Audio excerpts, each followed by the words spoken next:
to the 20th Asia Clean Energy Forum. Thank you for joining us on this spotlight session titled Strategies and Synergies to Overcome Challenges and Realize SDG7. We are honored to be um, joined by distinguished lineup of speakers who are representing organizations and institutions working on sustainable energy access here in our region. To formally open our session, we are pleased to welcome our Senior Director who will be giving an introductory remarks from the Asian Development Bank, Senior Director of the Energy Sector Group, Priyanta Wijayatunga.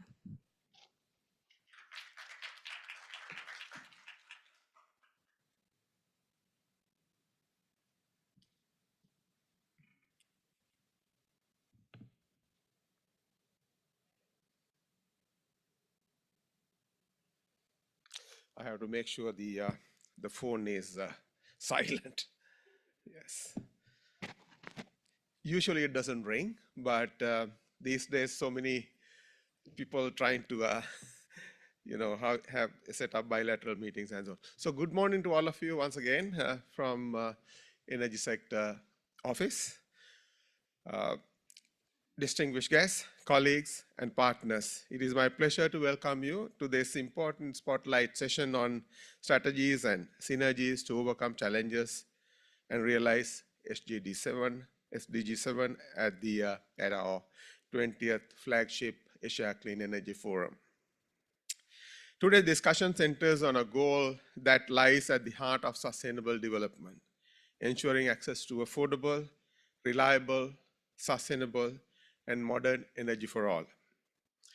Energy is a catalyst for progress.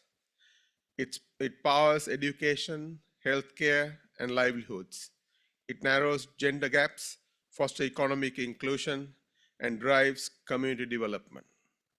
Yet, despite commendable progress in electricity access in the Asia and the Pacific region, significant challenges persist.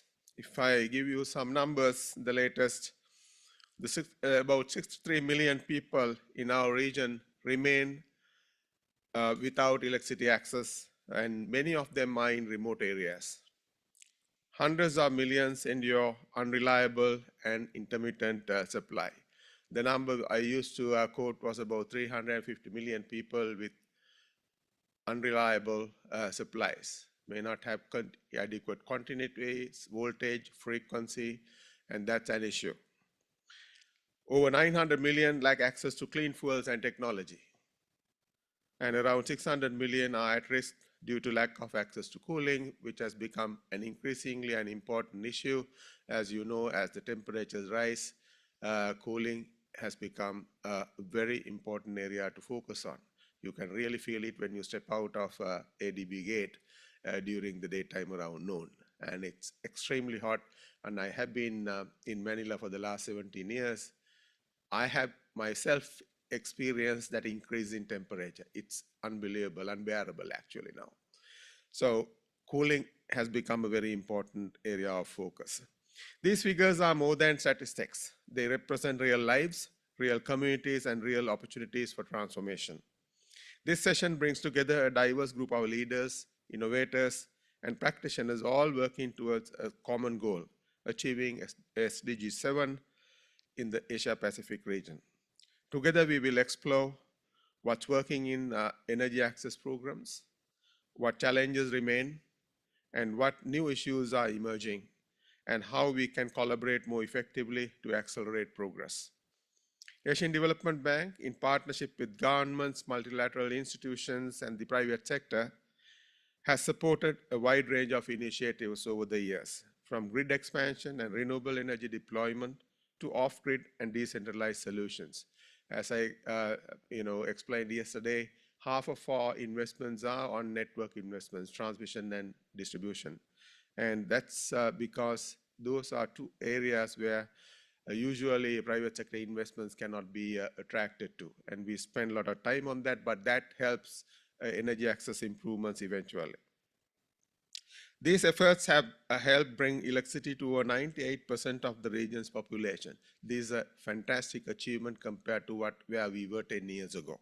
And in fact, I was just quoting, in some countries where I served in South Asia, it used to be as low as only 33% access to electricity when I started about 15, 16 years ago. Now it's 98%. It's a huge achievement. Mostly in India, exponential, increase in access to electricity supplies in India, with millions of people being connected over the last 10 years or so. But the final stretch is often the most difficult. All of us know very well the final stretch is the most expensive and the difficult, because the access is a very, physical access is very difficult in most of these areas. With just 5 years remaining to achieve SDG7, the urgency is very clear. We must act decisively, inclusively, and collectively. Over the course of this session, we will hear from experts on topics ranging from decentralized renewable energy and e-cooking to investment strategies and regional policy frameworks. This is a space for honest reflection, bold ideas, and practical solutions. Thank you for your presence and your commitment to a more inclusive and sustainable energy future. Let us make this session a meaningful step forward in our shared journey towards realizing SDG7. With that, thank you. Thank you very much, ladies and gentlemen.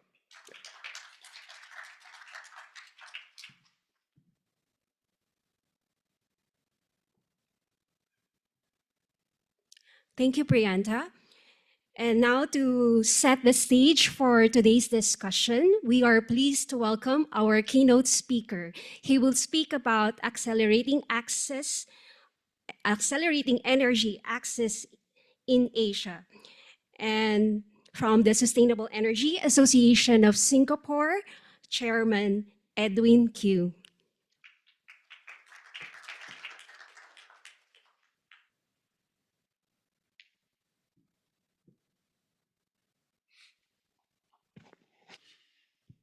My good friends, Priyanta, Dr. Nam, industry leaders, ladies and gentlemen, and good morning to all of you. I'd like to thank Priyanta and Nam for inviting me. It's an honor to speak to all of you regarding a subject that I'm pretty passionate about personally. And since the start of Energy for All in 2005, my associate and I have been involved, and I was asked to co-chair it, I think, for the last more than 10 years. I can't remember now. As we get older, the hair gets whiter, your brains can't remember things, and I think some of you face the same problems as myself. So today, I address a topic that stands at the heart of Asia's sustainable development. And this is the subject of energy access. As we gather at ASEF in 2025, it is important to note that Asia is both a global growth engine and a critical player in the world's energy transition strategy. As I mentioned before, we started Energy for All 20 years ago in 2005 with the objective of targeting to provide clean, modern energy to 100 million people in the Asian region.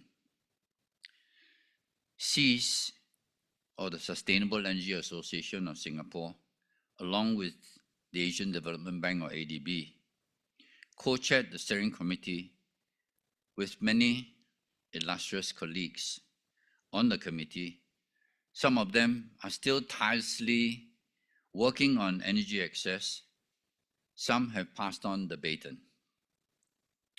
While there was a global call for universal energy access, through Sustainable Energy for All, or SE for All, initiative which was launched by the United Nations in 2011 with an ambitious target of ensuring universal access to sustainable energy by 2030. This goal remains unfulfilled in Asia.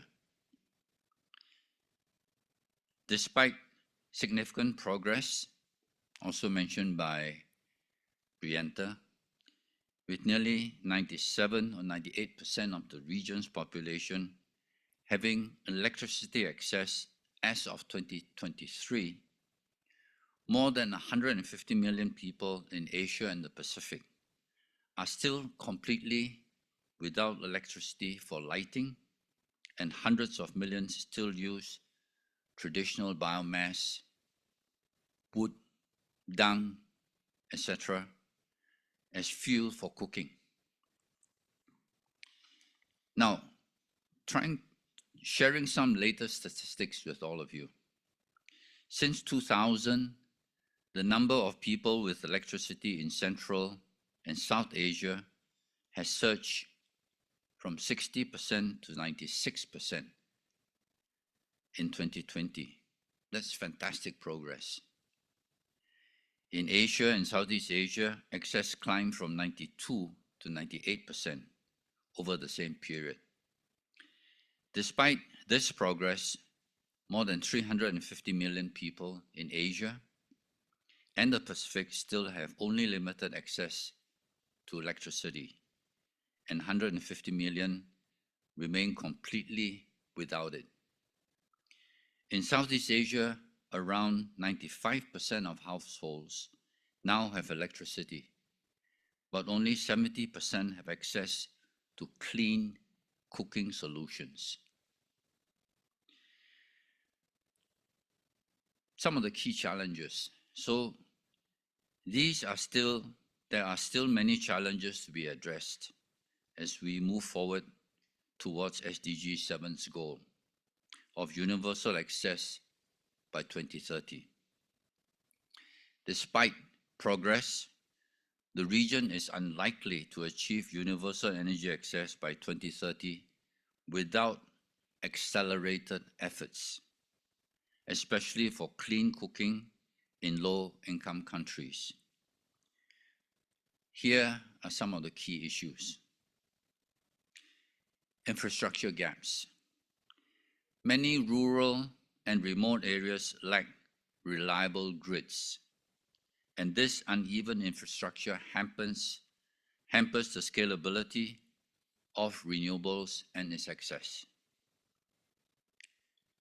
Next, regulatory complexity. Inconsistent policies and legal frameworks slow cross-border investments and regional energy integration. I think many of you yesterday heard a lot about the ASEAN grid. I think you also heard the Undersecretary mention that the ASEAN grid has been discussed for decades, for 30 years or more, and there's still issues getting it going. I'll mention a little bit about the ASEAN grid later on, but these are some of the problems. Rising demand is another issue. So by 2050, Southeast Asia's energy demand is expected to more than double the 2022 levels, outpacing the European Union. Next issue, financing and affordability. Large upfront investments are needed for renewables and grid upgrades, while electricity affordability remains a concern for millions. Many are still buying electricity from small generators using diesel fuel, unfortunately at a high cost. So these people are just taking advantage of the poor. To let you know the amount of investments that need to go in, I'm chairing 3 developers that are my members in SEAS who are developing 1 gigawatt AC, 3 solar projects across in Riau, supplying Singapore with renewable energy via subsea cable. CapEx, about 25 US billion B. That's a lot of money. And that is the type of investments we're looking at. And this is only for 1 gigawatt, which requires obviously the solar modules, batteries, inverters, etc. Okay, so I know what is involved. I'm still involved in negotiating. I negotiated the opening between Indonesia and Singapore, and there's still many issues. So the 3 projects that I co-chair the steering committee of the 3 CEOs of the companies, we're meeting a lot of different issues. And these are cross-border issues. And actually, the Indonesians call it a pathfinder because there are many things we don't know. And we're now finding out. So the renewable share of renewables in the energy mix is not growing fast enough. And this was also mentioned by the Undersecretary yesterday. In the Philippines, coal still generates 60%. And this is the same as in Indonesia. It's a lot of use of coal, and it needs to transit and transit quickly because both countries are talking about net zero by 2060. Okay, and we don't have a lot of time. So the way forward, regional collaboration. I think this was mentioned by a number of the speakers yesterday. So initiatives like the ASEAN Power Grid, or APG, aim to connect national grids, enabling cross-border trade in renewable energy and improving access by 2045. The projects between Riau and Singapore, we're looking at the first green electrons flowing by 2028. We're hoping to get to that target. There's still a lot of issues in between, but for these first 3 projects, we're looking at 2028. And by 2035, we're looking at another 4 gigawatts to be generated and sold to Singapore. Why? Because Singapore is AAA, bankable, and I think ADB is also looking to assist and help.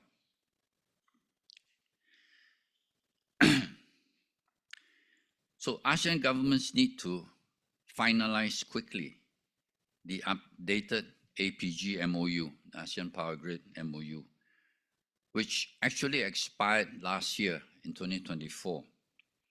And they need to start negotiating quickly for a binding agreement. Right now, it's just MOUs. MOUs are not legally binding. Okay? Strategic investments. Achieving universal access to electricity and clean cooking by 2030 in South Asia, Southeast Asia requires about USD 2.8 billion per year. Just 2% of the region's annual energy sector investments. Now, this should be part of the binding agreement, the APG's binding agreement. And I hope this can be done soon. Policy alignment, harmonizing regulations and creating stable, transparent frameworks will attract private investment and accelerated project execution. This is what's happening in Riau right now. And because they find that it's viable and feasible to invest and export to Singapore. Next, technology and innovation. Scaling up renewables, battery storage, and grid flexibility. That's key. So advanced economies in Asia can support technology transfer and financing. This is the last point, inclusive growth, ensuring that energy transition is just and will benefit all communities, especially the most vulnerable. This must remain a priority.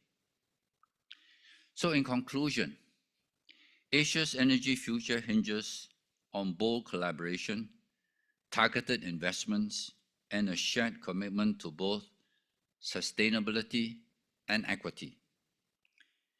SEAS continue to support universal energy access by collaborating with the Asian Development Bank, and we also collaborate with a new partner known as the Global Energy Alliance for People and Planet, or GEAP. And we are all doing this obviously in Asia. And hopefully we will see some traction together. So I just like to leave you with this message that we should obviously all work together to ensure that every Asian family has access to reliable, affordable, and clean energy, lighting the way forward for generations to come. Thank you very much.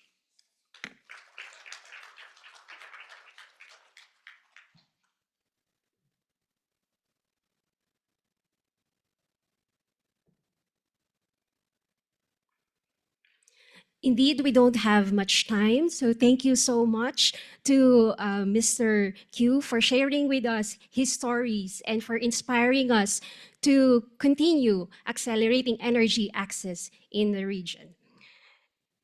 Now we move to a series of focused presentations. This time we will hear about the progress, challenges, and innovations as we try to achieve SDG7 in Asia and the Pacific. For our first presentation, it is about ADB's role in Asia and the Pacific's energy sector. From Asian Development Bank, Principal Energy Economist Ki-Yung Nam.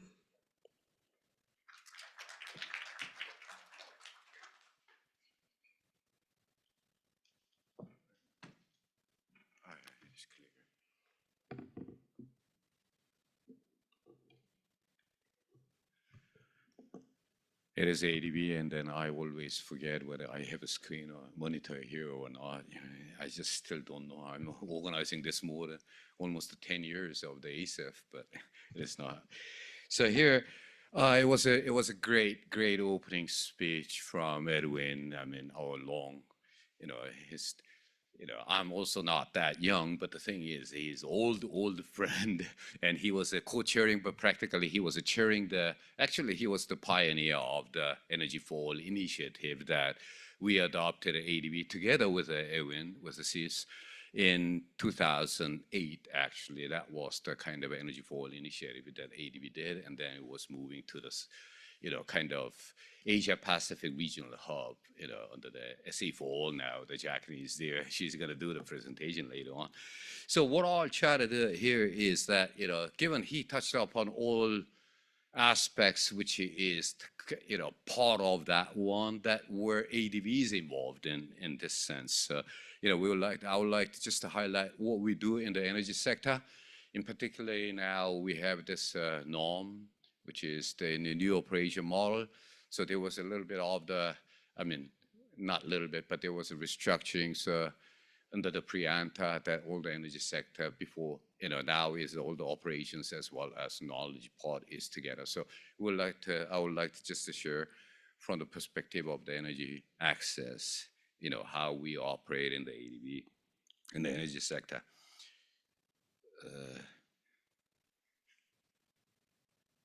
It doesn't look good. Oh, sorry. Yeah, I pointed at the back. Yeah, sure.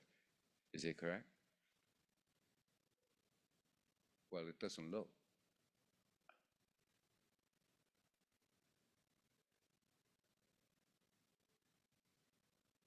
Doesn't. It's the first slide anyway. Yeah, but it doesn't go next. I did. Where? Can you tell me this? Doesn't work.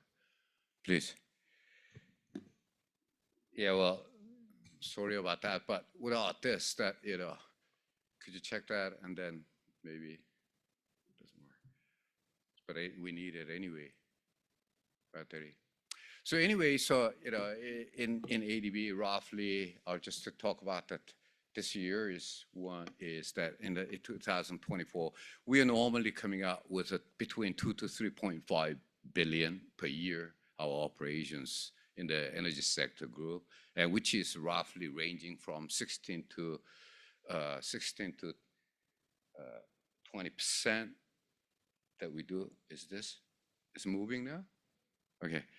So we see it just like what Edwin was already mentioning in his keynote speech, that we have these challenges that we are oriented by them. So for one is energy access at an affordable price. This is the one that which I would like to highlight. So, and then another is the security. Priyanka was mentioning about 63 million without access to electricity, and roughly 300, don't get the million without reliable energy, electricity in particular. And then also the challenge is regressive, and some countries are outdated sector governance. So we are looking at much more of the, this is in line with the energy kind of, institutional framework or reform. And then there is some subsidies that some of them are mistargeted. It's not specific to the, type of the energy source, but also, financing, but financial incentives, in particular for the SMEs on the private sector as well. And then, how we can more involve the private sector to meet massive investment, requirements, what other kind of a platform that we can provide. Yeah, so from the energy policy, which is the 209, and then we have revised, updated 2021, the energy policy. And actually in the paragraph 118 in the energy policy 2021, which says that we'll go after 5 years of the energy policy review. So this afternoon, we're going to have the kind of, we went through several of the kind of consultations, but we'll have it in the afternoon for 90 minutes consultation with the CSO NGOs today, which will take place. So if you're interested in that, we're coming. So energy policy, we are looking at energy security that should be sustainable and resilient. And then obviously private sector participation and good governance, and regional energy cooperation integration, and integrated cross-sector operation to maximize the development impact. So before we were focusing on the energy sector itself, now, it kind of, we would like to have the synergy and spillover effect from the different sectors as well. So we are, we are closely kind of work together with the agriculture, transport, urban, water sector in particular, where we are looking at from the energy perspective, but, we are also doing several of the projects on that one. So operational focus of our 2021 under the energy policy, we are looking at the low carbon energy transition. So, in particular, here we are looking at more of the, through the promotion of the renewable energy and also the energy efficiency improvement. However, we've done very much on the supply side of the energy efficiency. But now we are, over the past few years that we are looking at very closely on the energy demand side efficiency. And then, there is one track session that which is running as well, but we are not only focusing on the, energy service part of the demand, but we are looking at also from the, utility level as well as cost level of that before it reaches to the final consumers, so to say. So, we are looking at kind of the series of the more system-oriented energy demand, the demand side energy efficiency. And we'll look at just the energy transition, obviously. So, we'll look, that is the, we are looking at the more inclusive aspects as well, and then energy transition. And advanced clean energy technologies, in particular for the, so the renewable technologies that, but we're looking at, more now on the, there was some geothermal and other part of that also, but, we're looking at offshore wind, offshore floating solar as well. So we're looking at that one. And obviously that we are talking about the energy system, the smart energy system introduction of that one. So, digitalization, smart power system in terms of the monitoring, maintaining, and also the data. We data intensive, the gatherings and those kind of things.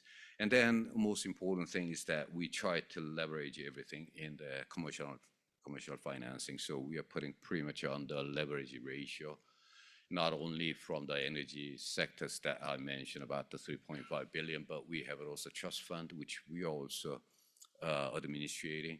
That also looks at very much of the leverage ratio. So even the trust fund, we are roughly looking at 1 to about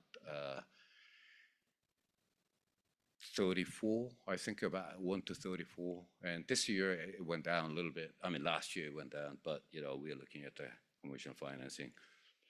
So when we look at the, there are three shifts that we are focusing on in the operation priorities, so to say.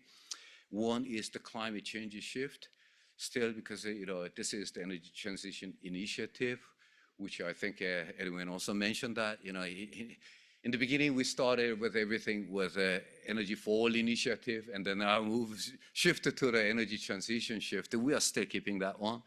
So in terms of the production and transport and the end user energy transition initiative, obviously the production part, clean power generation with the renewable technologies, and then production supply side of energy efficiency improvement. And we're also looking at the future next generation, the alternative fuels, but biofuels, but in looking at the more on the hydrogen, green ammonia, those kind of things, all the green has to be green from our side. And then some of this through the ETM mechanism, energy transition mechanism, we also try to accelerate the decommissioning of the fossil fuel-based generation, in particular coal. And then we try to widen up, expand it to the other fossil part. And then also most important is one of the important things is the improving generation dispatch regime, which is, aligned with the regional cooperation integration. It becomes more important, it gains more importance.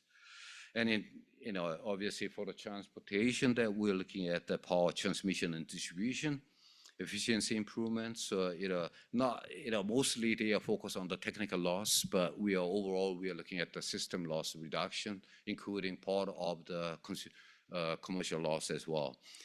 And then some of this, we try to make it more on the flexible infrastructure for alternative cleaner fuel. From the end user energy transition initiative that we looked at the efficiency improvement, metering, using that, building grid ecosystem, and other alternative energy for transport industries. And then, other technologies that we are very much, everybody was focusing on the electricity and all the things, but, we should. And then also there was some initiative for the sustainable cooling, e-cooking, clean cooking. But the thing is, not much we were looking at the heating side of some part of our DMC countries that it requires very much of the heating in winter. And of course, the cross-sectoral intervention. And the next one is another shift beside the climate change shift is that, private sector development shift, that we are, actively involved in the policy dialogues with the private sector. And then we have, as you see, under the name of the 1ADB operations that we do the sovereign and non-sovereign interventions. And then we have this OMDP, it's the new, it's a kind of a change the name, but, who is working on more on the PPP opportunities. And there are some, we have, and that we provided also, they do have a funding vehicles and some of the countries that we are actively involved in through the, PPP. So we're looking at not only in this aspects that, like that we are talking about the fuel chain, fuel cycle, Here we are looking at in this private sector development shift to that. We look at all of this, upstreaming, midstream, and downstream level. The other one is that solution shift, which we try to promote very much on the digital and high-level technologies. And for the digital technologies for renewable integration and energy efficiency, grid management, smart meters, we want to further expand that. And then we try to adopt, so to say, advanced biofuel, geothermal systems, and some of this demonstration of the ocean energy. And also carbon capture, CCUS, so to say, that we are doing it. However, you see that carbon capture, CCUS, we are not apply as long as we are supporting, but we are not supporting any financing of the kind of enhanced oil recovery or enhanced gas recovery. That we don't do the upstreaming work because using the carbon that we generate more of the fossil, so we are not doing that. However, we use this technology for depleted gas field or oil field to, so to say, inject and store the carbon into that we allow. So, we are doing that. And then a lot of this, that's what energy front office we are trying to do together with others on, pilot testing of innovative technology. That is not necessarily the really, really highest technology that you see. It is just for the country, it is mostly, new. Then this is the kind of, innovative technologies that we bring it into the DMCs. And obviously to the different types of the innovative business models that, for the sustainability of that pilot projects that we are doing. So for the Energy for All, we started in 2008, where we, in 2008, we see the first line, the first column on the left, where we had around 2008, we had about 500 million investment. And then we served about 460 number of households with access to the energy, electricity in particular. And over the years, you see the cumulative data. So, from 2008 till 2024, we have almost about slightly more than 14 billion invested. And then we, so to say, had energy access for the almost 60 million households who are connected, so to say, based on the cumulative activity. This is the total ADB cumulative. Okay, so that is through the T&D, which is the Priyanka was mentioning, also almost the 50%. Sometimes it's slightly more than 50%. I know that last year went down a little less than 50%. Our investment portfolio is going to the T&D, transmission and distribution. We are still expecting that trends because we have to do the renewable penetration as well. So and then also there are some countries, some DMCs still that we have to do the rehabilitation of the grid system. So that is I don't think that will change it too much, but roughly 50%. Will go out of there. Is the 70% is the climate financing that, if we are measuring that way. So this is a kind of a knowledge framework, which is the part of this ASEF also. It's a part of our program that we see from the knowledge framework in the energy sector. One is we see, they are all cross-linked. So what we do is the project design and preparation that through the technical assistance, or some of this leveraging clean energy transition projects. And then we come out with the project case studies or pilot testing with a TA or grant or TA loan. And we come out with a pilot testing or demonstration of a new technology. So we do some of this project implementation part. And then based on what we have, then we have kind of knowledge management and sharing. That's the Asia Clean Energy Forum, and then we have a various external outsider jointly. We organized some of this forum. Some of them are together with the Cs, all kinds of things that we do the knowledge sharing event forum with the WAC as well, World Energy Council and the World Energy Forum. And then we come out with a publication and some of the other events as well. But, you see, I think it was sent out through the newsletter. And then also DOC kind of booth when you come in the main gate on the right-hand side where you can have the link, because we stopped publishing in the hard copies, so you can get that access, and then you can also download some of this. I think they are featuring the last year's 2024 publications are all there, so you can have a look at it, various this. And then we are making the knowledge partnership as we are jointly organizing this, spotlight session with all the partners here. And of course, that internal capacity building, we have a sector learning program, TA capacity building, and then also the energy sector has its own brown bag seminars. That is meant to be actually internal capacity building of the ADB staff, where it comes to the, it doesn't matter anything from the private sector or any organization. If they feature in any type of the innovative and new technology that we are not very much aware, or we don't have that much of expertise on it, then we do that for the internal capacity building among the ADB staff. So, we are responsible for that if any private sectors or something new technologies that will be gathering here. Yeah, this was mentioned about the knowledge partnership that we are doing it together with the IAEA. We are doing the capacity building on the integrated energy system planning. We conducted over the past 2.5 years 4 regional training workshop. This is the integrated energy system planning model. You use it for the long-term optimization model. And with IAEA that, we are doing several of the series of the seminars, webinars as well. And then KEA, we do some of this forum events, as well as some of this very earlier the pilot projects that they were involved. Obviously with Cs that we have it all the time. Every year we are attending the Singapore Energy Summit, and then we always have a one joint session there, so we are doing, together with them.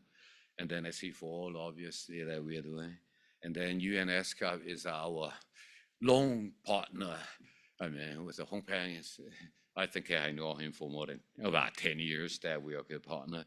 And then we have a World Economic Forum also, but here is it should be a World Energy Forum. It was we have a more collaboration with the World Energy Forum rather than World Economic Forum.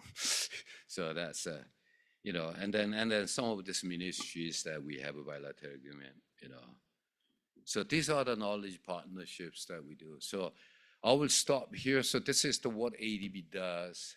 And then if there are any questions related to the ADB on the, then, not only necessarily on the energy access, but, then, please ask me on that one. So I'll stop my presentation here.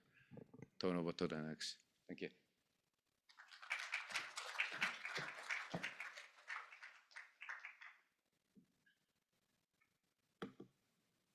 Thank you, Dr. Nam. So from hearing about ADB's initiatives, now we'll be moving on to another presentation. This time it will be an update on SDG7 progress in Asia Pacific. From the United Nations Economic and Social Commission for Asia and the Pacific, let's welcome their director from the Energy Division, Hongpeng Liu.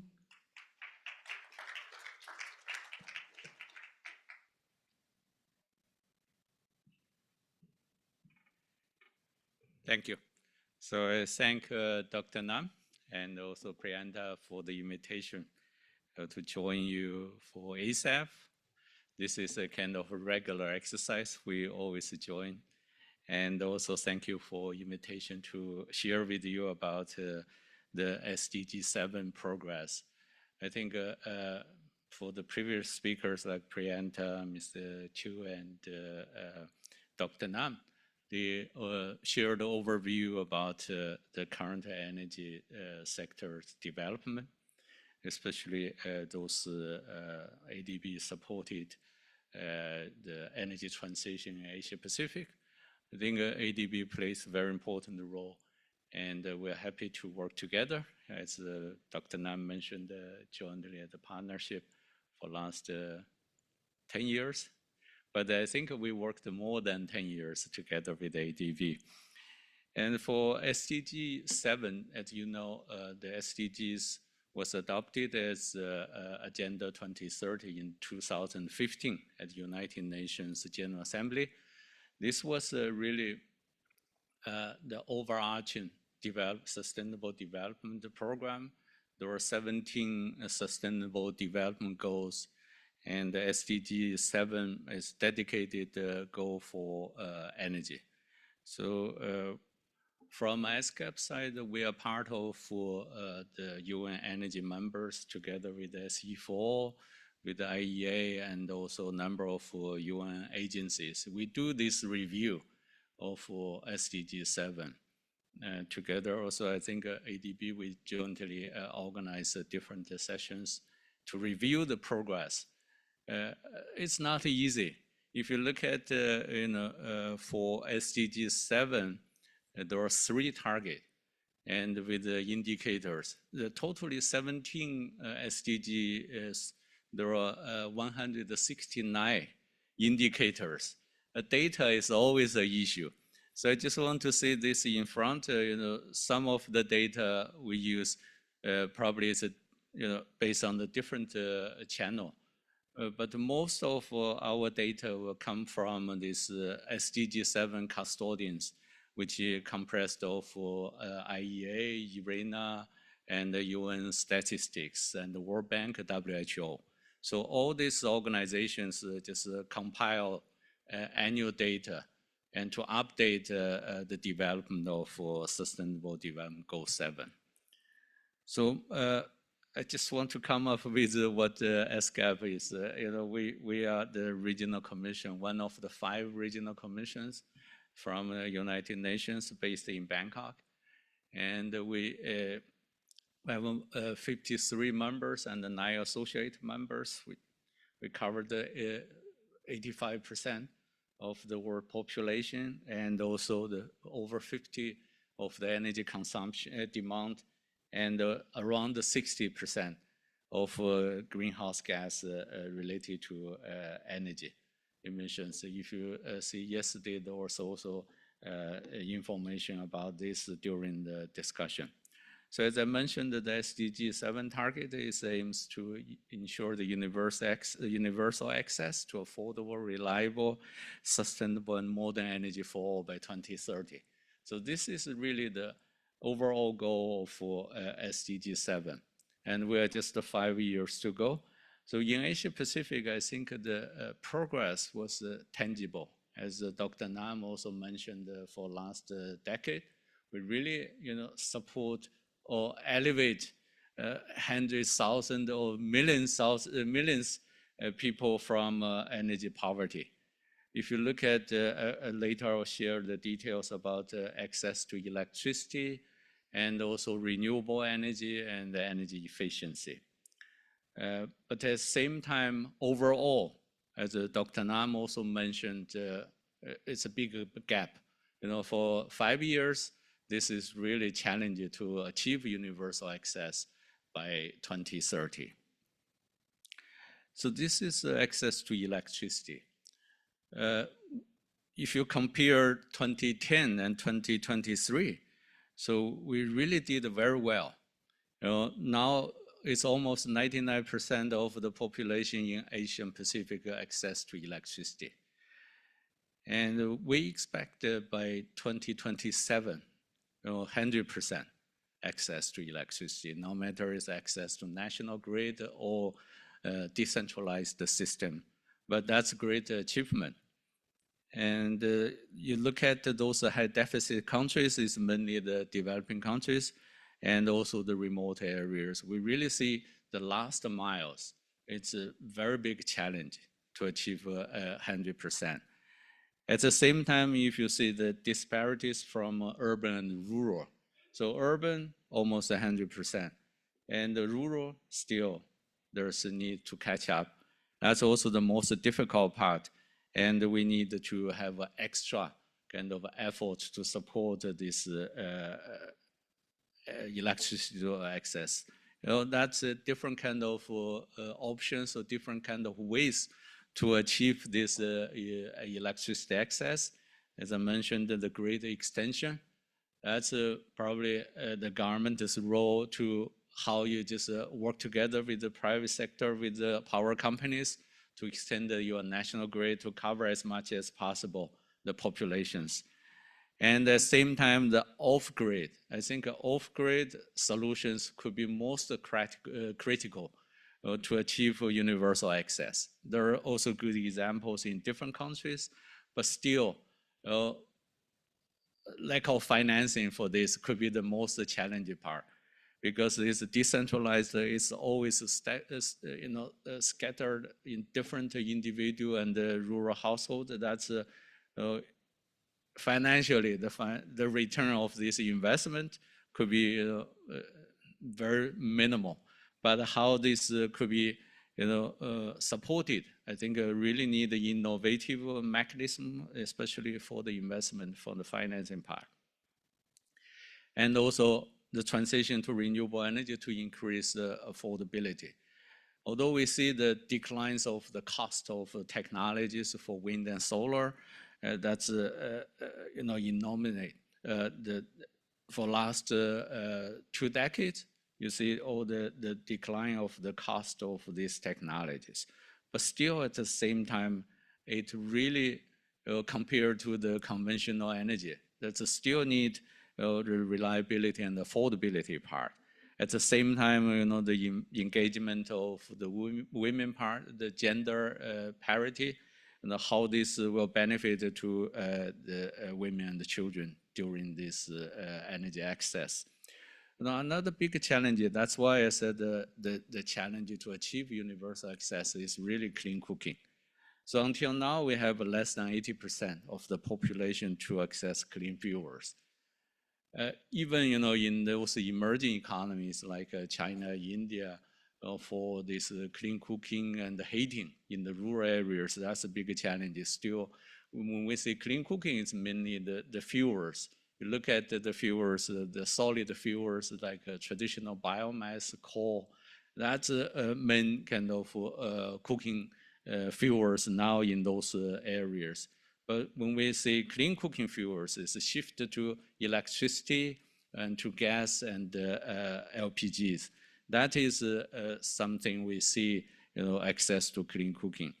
And still almost 1 billion, I think Dr. Nam mentioned some 900 million, I think is more or less this kind of population, and especially at the rural areas. If you look at this chart, urban and the rural, that's quite different. And also the most difficult part is from rural. And this, in addition to those kind of challenges, I think the major challenge also from the health and the impact of the indoor pollution with these cooking fuels. And that's why we have this clean cooking fuels data from WHO. They actually have this statistics annually. 3.7 million premature deaths in Asian Pacific is mainly from this cooking fuels impact. And there are a number of the policies could be replicated to support this clean cooking. So one effort that we also jointly do with ADB and SE4 is the e-cooking. In some of these countries, if you look at the access to 100% of electricity, that means the electricity is available for a household. Like in Bhutan, in Nepal, and Laos, they have these suppliers. So that could be used for cooking. And this kind of initiatives has been promoted in those countries. And the actions, for clean cooking and also universal access, which is really, I mentioned earlier, the cost and also how you just let more people to understand the different kind of technical options and also the cultural norms, especially for clean cooking. Those people, they rely on the traditional fuel for over 1,000 years in those areas. But if you want them to shift from the cooking fuels they are using now and then to electricity or to LPGs or even gas, that takes time, for them to accommodate, to accept this. And also the supply chains for those fuels, especially in remote and rural areas. If you want to provide LPG or clean the gas, that takes, you have to build up this kind of supply chains for those fuels. But that's really need policy intervention and also need the government's intervention. And the second goal for SDG7 is renewable energy. We all know in Asia Pacific, we are leading the global installation of renewable energy. But if you compare the share of renewable energy in the energy mix, we are still far behind. The good part is, the achievement and also the installation, the technology development.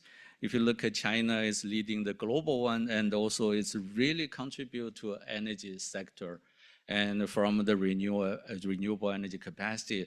So last year, China added 377 gigawatts of renewable energy. That makes the whole country now installation is more than almost 2,000 gigawatts, and it's 56% of the total capacity.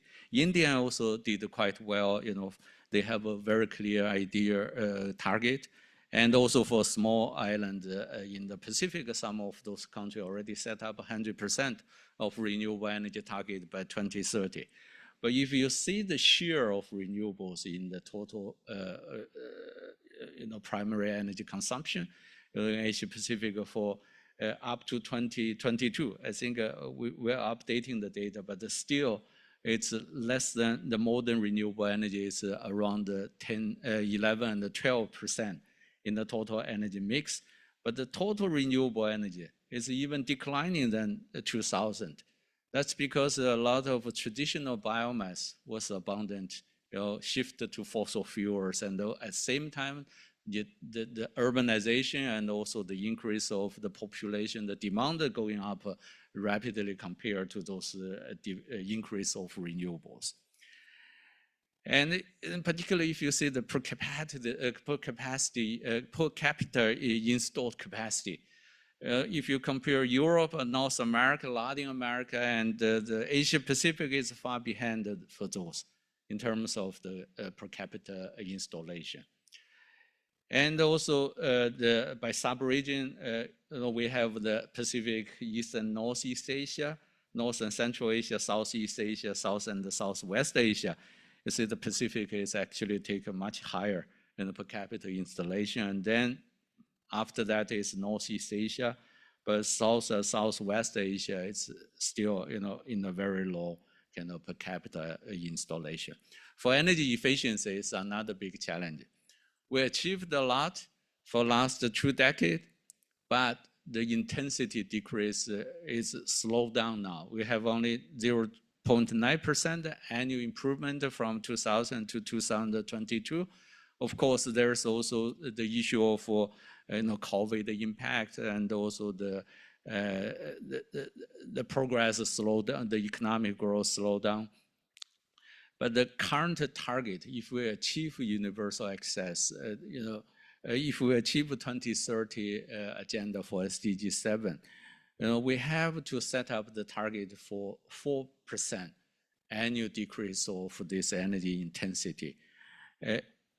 Compared to other, if you see the time frame from 2010 up to 2030, our decrease rate is slowing down, but we need to catch up to increase this the rate of energy intensity declining. And secondly, if you compare Asian Pacific, we're much, much higher than other regions. So that means the potential, the energy saving potential is much higher, but it's needed to support from policy side, from technology, and also from government intervention. And from SCAP side, we worked with the member countries to support them to develop a SDG7 roadmap. As you know, this SDGs was adopted in 2015. Many countries already developed their national energy strategies and the plans, but without this integration of SDG7 target. So we try to work together with the member countries to support them to develop a kind of roadmap and to achieve their SDG7 goals in 2030, at the same time to integrate with the existing national energy strategy. So we developed this national expert SDG7 tool for energy planning. This is a user leap modeling exercise, and which can be also used to even go beyond the 2030. Like now, the countries develop their nationally determined contributions, the new scale up the one. So we also can support when they develop their NDCs and then how this can be achieved, the different kind of scenario. And then even go beyond the NDCs up to 2050, the net zero target. So this is not a replacement of the national energy strategy. It's actually supplement with more detailed information compared to national to SDG7 target. So our result is when we identify the gaps. So the existing gap between SDG7 and the national energy strategy exists. But if you compare NDCs, it's much more wider gaps. So you really need to fill. And then if you compare to net zero, you need extra kind of effort to catch up and to support, to accelerate these energy transitions to achieve those targets and the goals. I just want to stop here. Thank you very much. Thank you.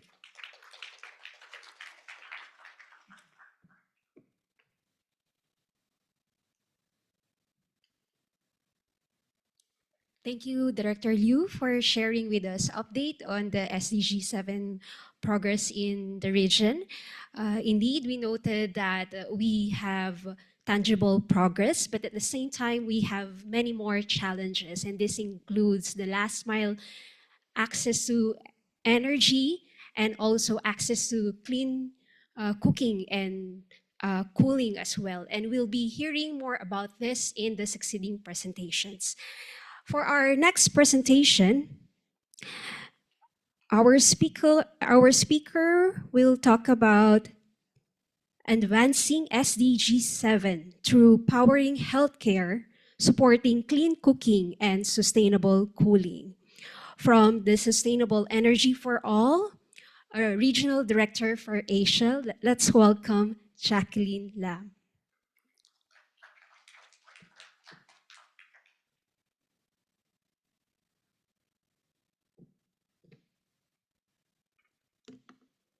Very good morning, colleagues. Thank you all so much. Special thanks to the ADB team, Dr. Nam, and his team for bringing us all together. You've heard so much this morning from the very distinguished speakers before me. Mr. Q and Hong Peng both teed up very nicely why SDG7 and access is so important. And I want to unpack a little bit more in specific examples related to powering healthcare, as well as clean cooking, as well as clean cooling examples in my presentation. Now, just in case those of you who are not familiar with Sustainable Energy for All, but Mr. Q made a really good introduction to our organization earlier. We're a UN program that was set up in 2011, focused on the delivery of Sustainable Development Goal number 7. And you've heard a lot about SDG7 from Director Liu's presentation earlier, and I won't go into so much detail, but I want to highlight especially here the importance of energy access as well as climate action and decarbonization through SDG7 deployment, focusing especially on the share of renewable energy. And let me go into this in a little bit more detail. So from our perspective, energy access, clean energy deployment is a huge enabler for multi-sectoral economic activity. And this is really crucial to continued sustainable development and why we are very focused on people-centered transition as well as net zero carbon development and financing as the key pillars of the work for SE for All. I won't go into all of the detail on the fine print, but I'll elaborate on each of these points a little bit more in the subsequent slides. So from the Energy for All approach, how we build an energy transition and investment plan for SDG7 is really focused around multi-sectoral electrification, energy access, and therefore the renewable energy deployment that is required, as well as the investments that are needed to support renewable energy deployment. And so we look at sectors across industry, transport, commercial buildings, as well as, of course, the power sector and green hydrogen deployment, where the renewable energy deployment is in excess and has the economy able to support green hydrogen deployment. Now, this is like a web of sectors, and this is the number of subsectors that we also look at in our energy transition planning.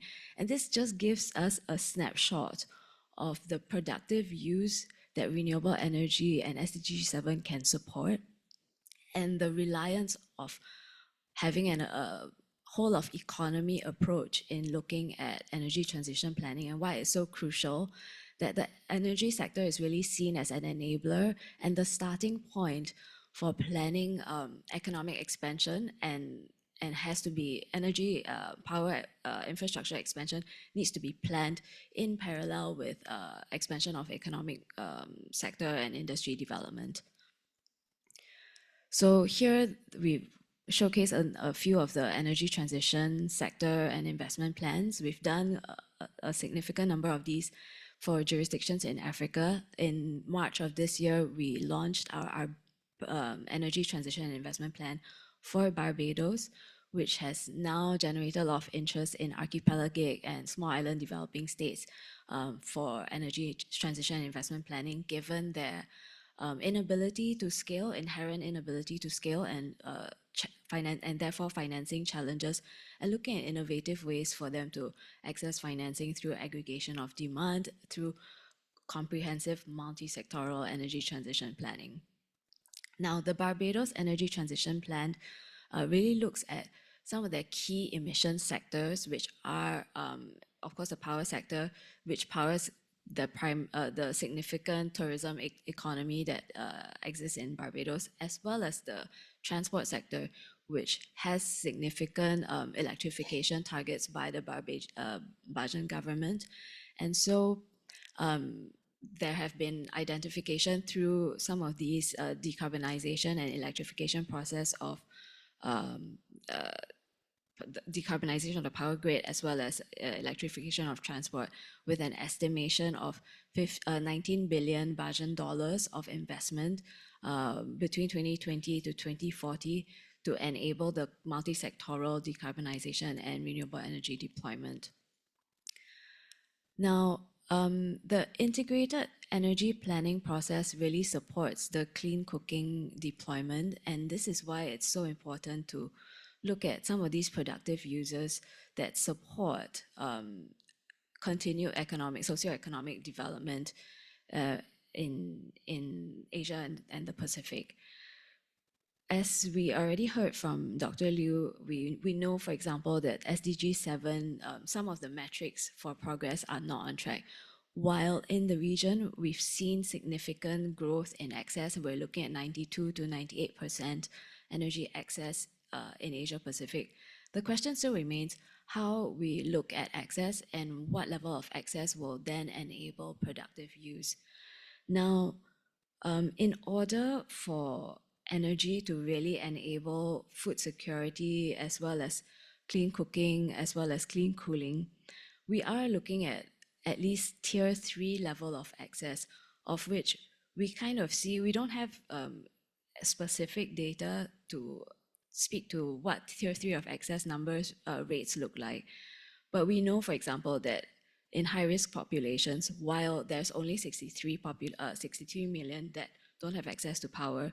There's 907 million that don't have access to clean cooking. And with that number in mind, it gives you an idea of what level of access is truly supporting the ability to access productive use, the ability to use an electric cook stove, the ability to access, to turn on a fan in your living room to provide thermal comfort in the increasing global temperatures that are created by climate change. So in this aspect, we have been advocating for access that supports productive use, including clean cooking. So our clean cooking program looks at, of course, the global advocacy, working with governments, working with very key ecosystem partners, such as ADB, such as UNESCAP, to look at having an enabling policy framework for governments to unlock scalable solutions, as well as financing for clean cooking. We also have significant integrated energy planning, which I mentioned earlier in the energy planning discussion, and looking at geospatial data to identify where the clean energy, where the grid access ends and where the off-grid expansion must then begin, and to look at specific current consumption needs based on, nighttime illumination from geospatial data, and then to identify then where the electrification needs are, especially from off-grid communities. These are some of the modeling technologies and solutions that we also use to look at clean cook stove deployment. There's a session, I'll do a plug for a session tomorrow where I'll go into the modeling and systems planning in a bit more detail. And then we've also been working very closely with AGB colleagues as well as UNESCAP teams on the clean cooking deployment in Fiji. And some of the examples really, we look at, clean cooking deployment at scale. So beyond clean cooking deployment in residential areas, how do we ensure that, for example, in schools where there are mass kitchens and there are lots of children indoors, how do we reduce air pollution indoors by deploying clean cooking for academic institutions, including the schools as well? And then last but not least, I come to the sustainable cooling aspect. And this is also a very key area of productive use that we look to support with SDG7 deployment. And here you see, a number of the vulnerable communities, the rural poor, the urban poor, the lower middle income, where really clean cooling supports the ability to access thermal comfort, of course, as I mentioned, in the face of global warming, but also significantly the ability to access food security, where you are then able to store food in a reliable cold chain solution, and that enables reduction of food wastage and food spoilage that helps to support food security for the communities as well.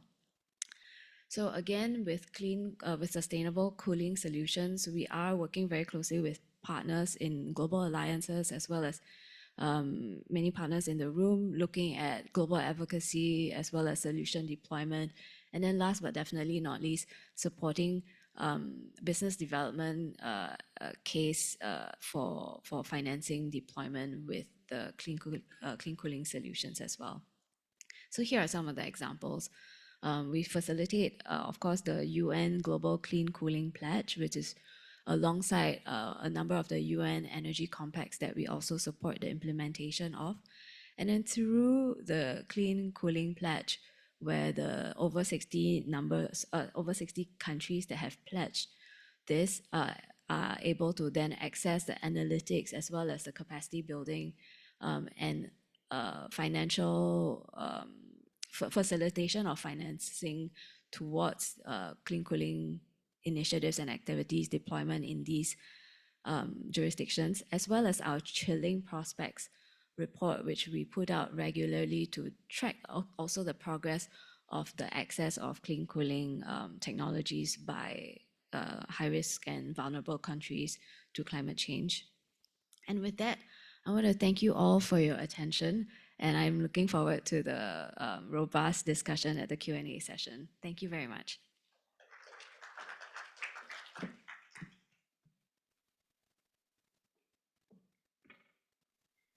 Thank you. Thank you for your presentation. Indeed, energy sector is an enabler for multi-sectoral economic activity. Now we move on to the next presentation, which is on energy access in remote areas and decentralized renewable energy. This presentation will be given by Alliance for Rural Electrification, Senior Officer for Business and Market Development, Deepak Mohapatra.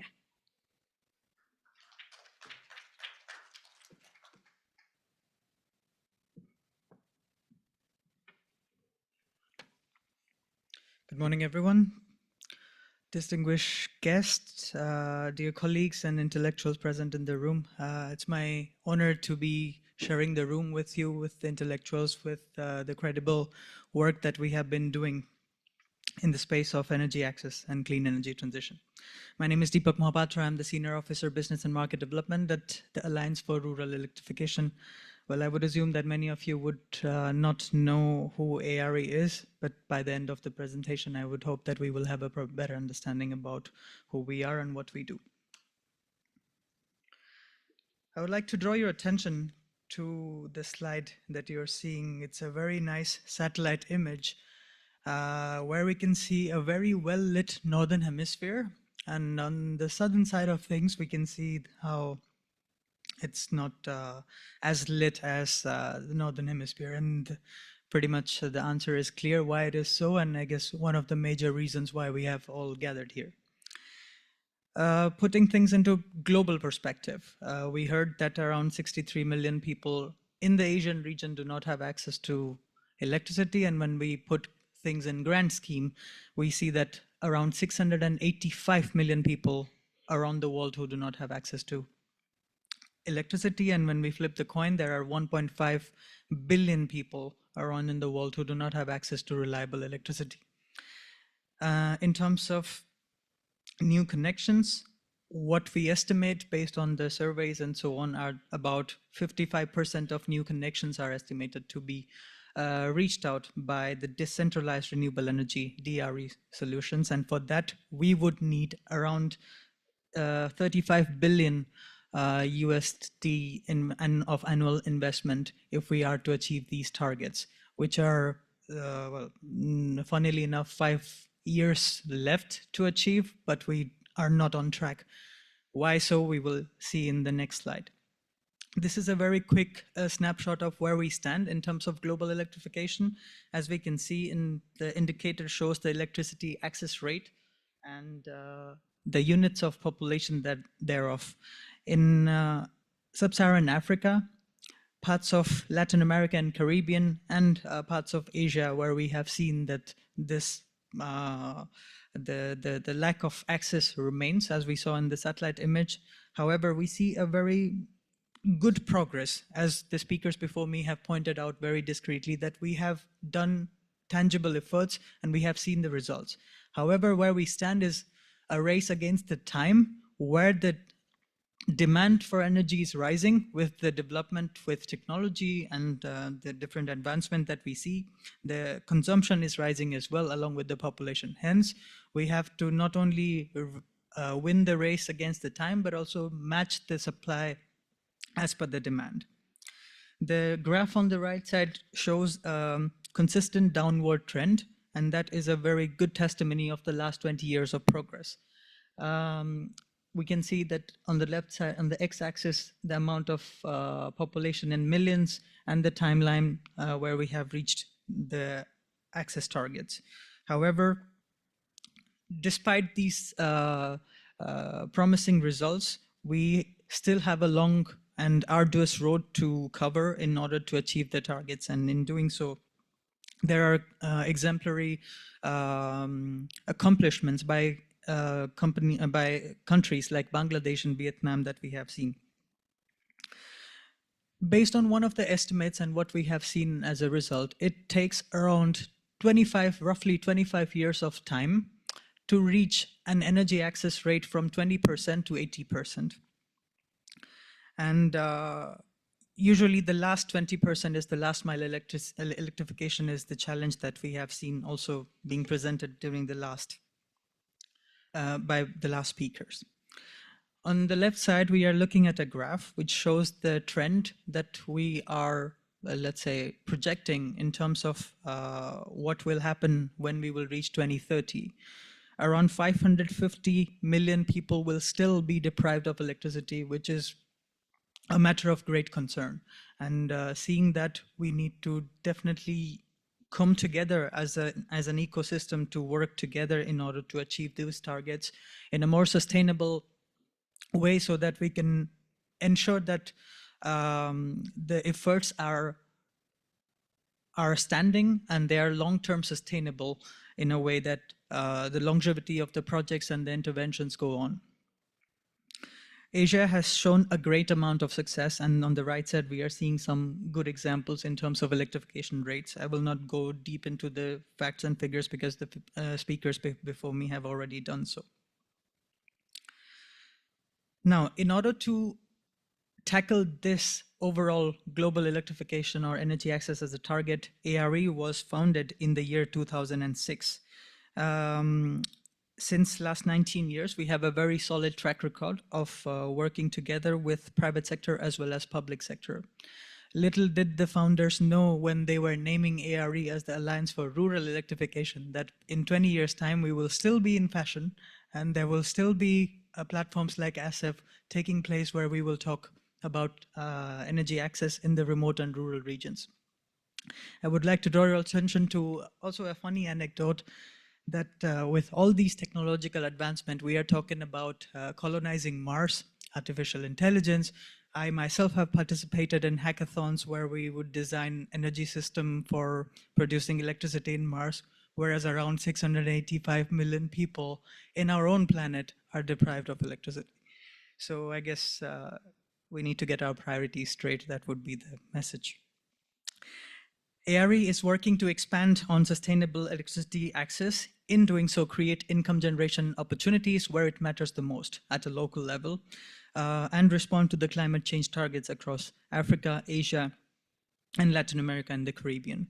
We are the leading industry association sitting in the, let's say, driving seat of the DRE sector, active or federating more than 200 private sector members across the globe, featuring more than 55 countries across 3 continents where energy access remains as an imminent issue. This is the quick heat map of where we are active and based in. And in terms of technologies, we are the unique organization which is technology agnostic, meaning we focus on all different types of technologies that are available within the renewable energy value chain. Also, not to forget, renewables are always much maligned for the fact about intermittency, that the sun doesn't shine after sunset, the wind doesn't blow all the time, plus the river runoff are not always at an optimum level to produce hydroelectricity. Hence, power components and energy storage are equally important in order to create a tangible solution here. In terms of systems, ARE is also size agnostic, meaning we focus on as small standalone systems ranging to nanogrids, picogrids, microgrids, minigrids, and beyond to grid-connected renewables, and also with heavy focus on powering industries or cross-sectoral cooperation, which I will talk about in a moment. The market segments that we are focusing on, the first one, traditional household electrification. This is what it's in our name. But beyond that, productive use of renewable energies, powering industries where we work at the intersection between energy as a prime mover with other demand side sectors like mining, healthcare, mobility, telecom, textile, you name it. And without energy, no other sector can function. Followed by that, social infrastructure electrification, like the maternity wards in rural remote regions, the crop processing unit to save crops after harvesting, cooling, cooking. The speaker before me have also already pointed out on that. And lastly, the weak grid reinforcement. One thing that I would like to particularly highlight, that we talk a lot about the installed capacity when we talk about, okay, how much advancement we have reached in terms of access. But the question is, how many, let's say, megawatts of that installed capacity is still actually functioning at the very moment when we are projecting them on nice, beautiful slides on that? A lot of projects are seeing, let's say, problems like troubleshooting, and then there is no one to repair them, and then that creates the uh, failure of the project, and then the issue of the local people not trusting the solutions anymore. So we need to be really doing, let's say, proper tracking and understanding where we stand in terms of actual functioning installed capacity instead of just projecting what is there on paper. ARE functions as a federating organization where private sector companies, investors, manufacturers, last mile aggregators, OEMs, EPCs, developers, think tanks, research organizations, and academia who are part of the ARE as an umbrella association. And we are active all over the world, hence also calling on the representatives in the room, if you are not working with us, do consider, because this is how we can create the ecosystem. This is a quick snapshot of what we have achieved so far within a matter of 12 months' time in 2024, and the numbers themselves speak in volume about the impact that we have created. We are headquartered in Brussels, in Belgium, and also spread all over the globe through our regional experts and topical and technical experts.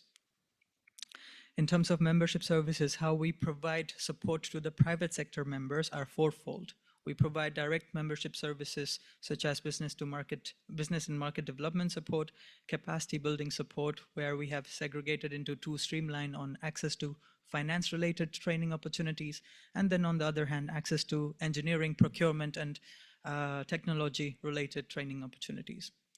As we are an association, it's in our DNA to be responsible and credible in terms of doing policy and advocacy work in raising the voice of our more than 200 members across the globe in platforms like this with actionable recommendations so that we can make the policies conducive enough, which will then trigger more work from the private sector companies, which will in return create a ripple effect, providing more access. So the more work the private sector companies do, the more people get electrified in the end, which is a win-win scenario.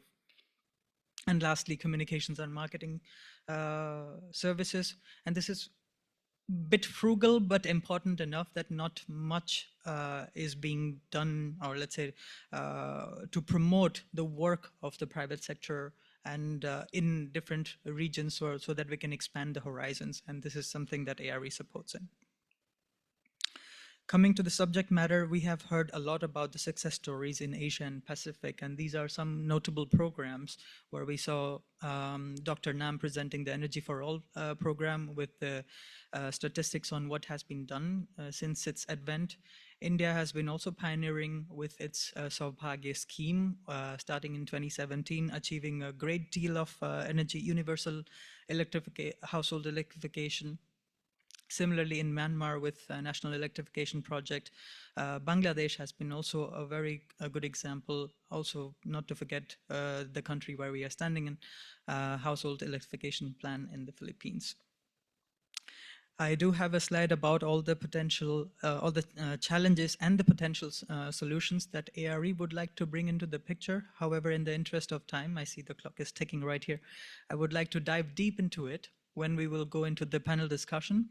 However, I would like to take also a moment to celebrate the innovative solutions that the ARE members bringing into the scene.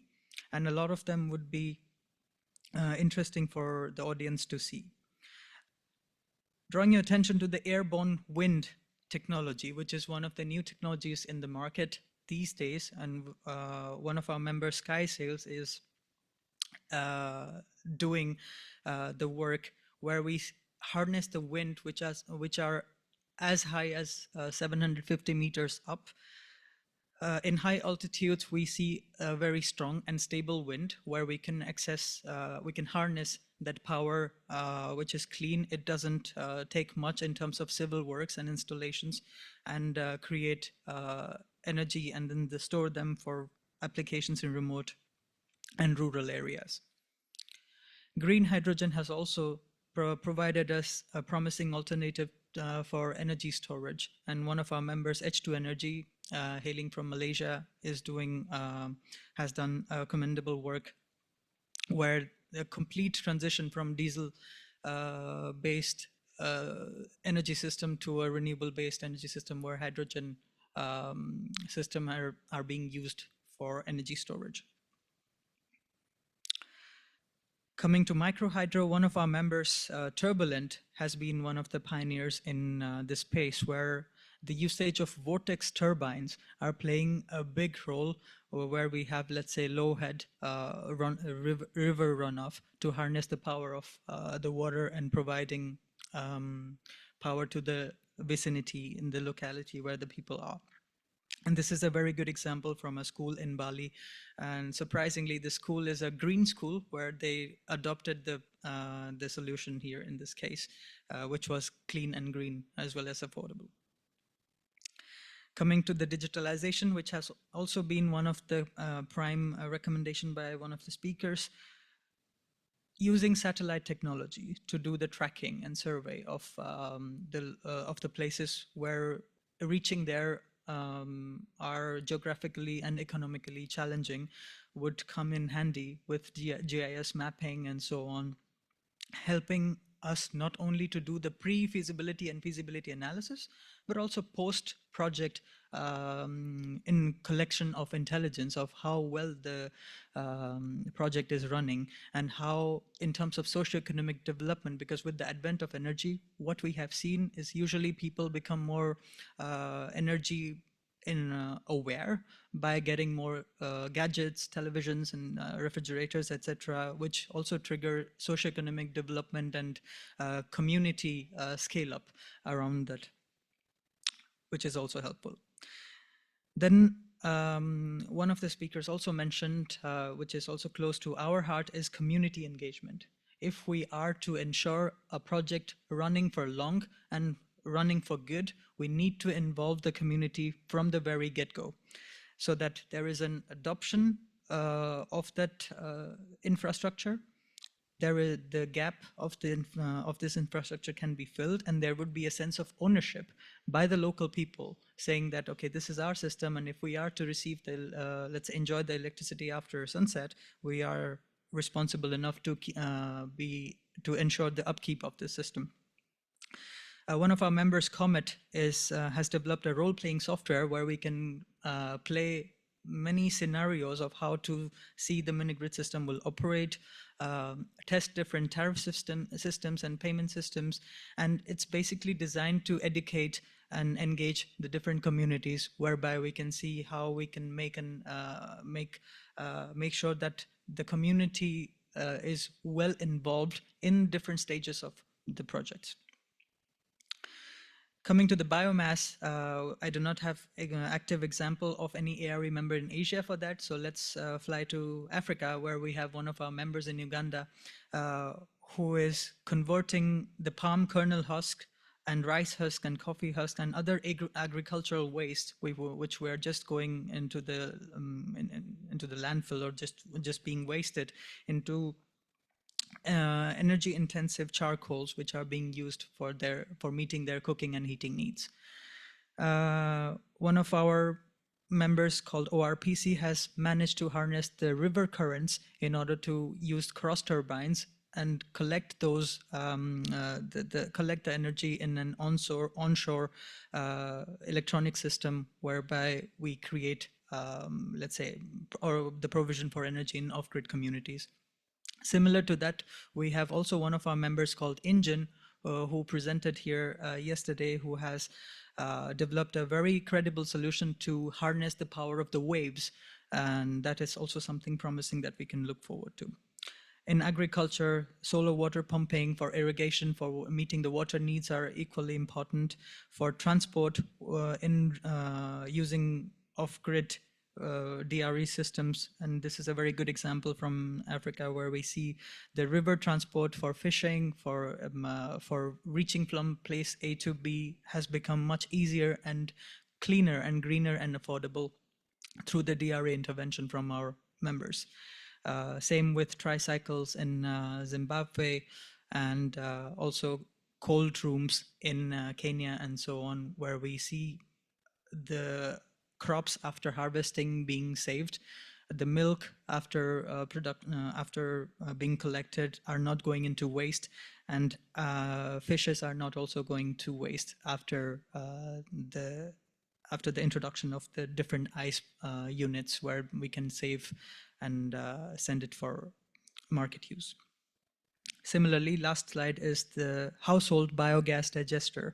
One of our members called Noah Climate is doing a commendable job whereby providing household biodigester where they can use the waste and meet their, let's say, very basic heating and energy demand for a day.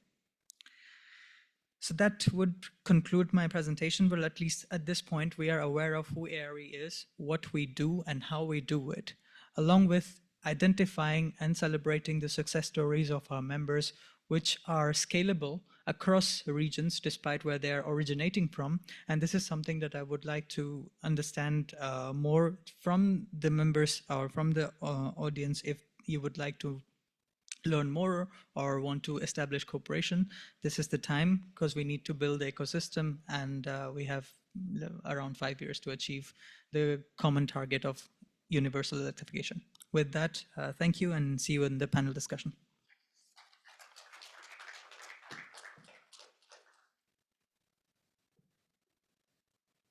Thank you, Mr. Mohapatra. We will have a slight change in schedule. We have one more presentation, which we will hear about after the break. We will go for a short break. Please make sure to come back by 11 o'clock because we'll have one more presentation on e-cooking projects, and we will have a panel discussion where you will also have an opportunity to interact with the speakers. So please enjoy the coffee break.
Welcome back, everyone. So earlier we heard about the SDG7 progress and message about accelerating energy access in Asia, as well as the works of Sustainable Energy for All and Alliance for Rural Electrification.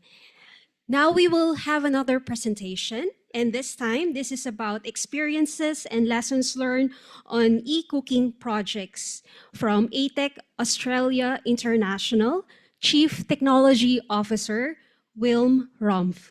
Let's all welcome him to the stage.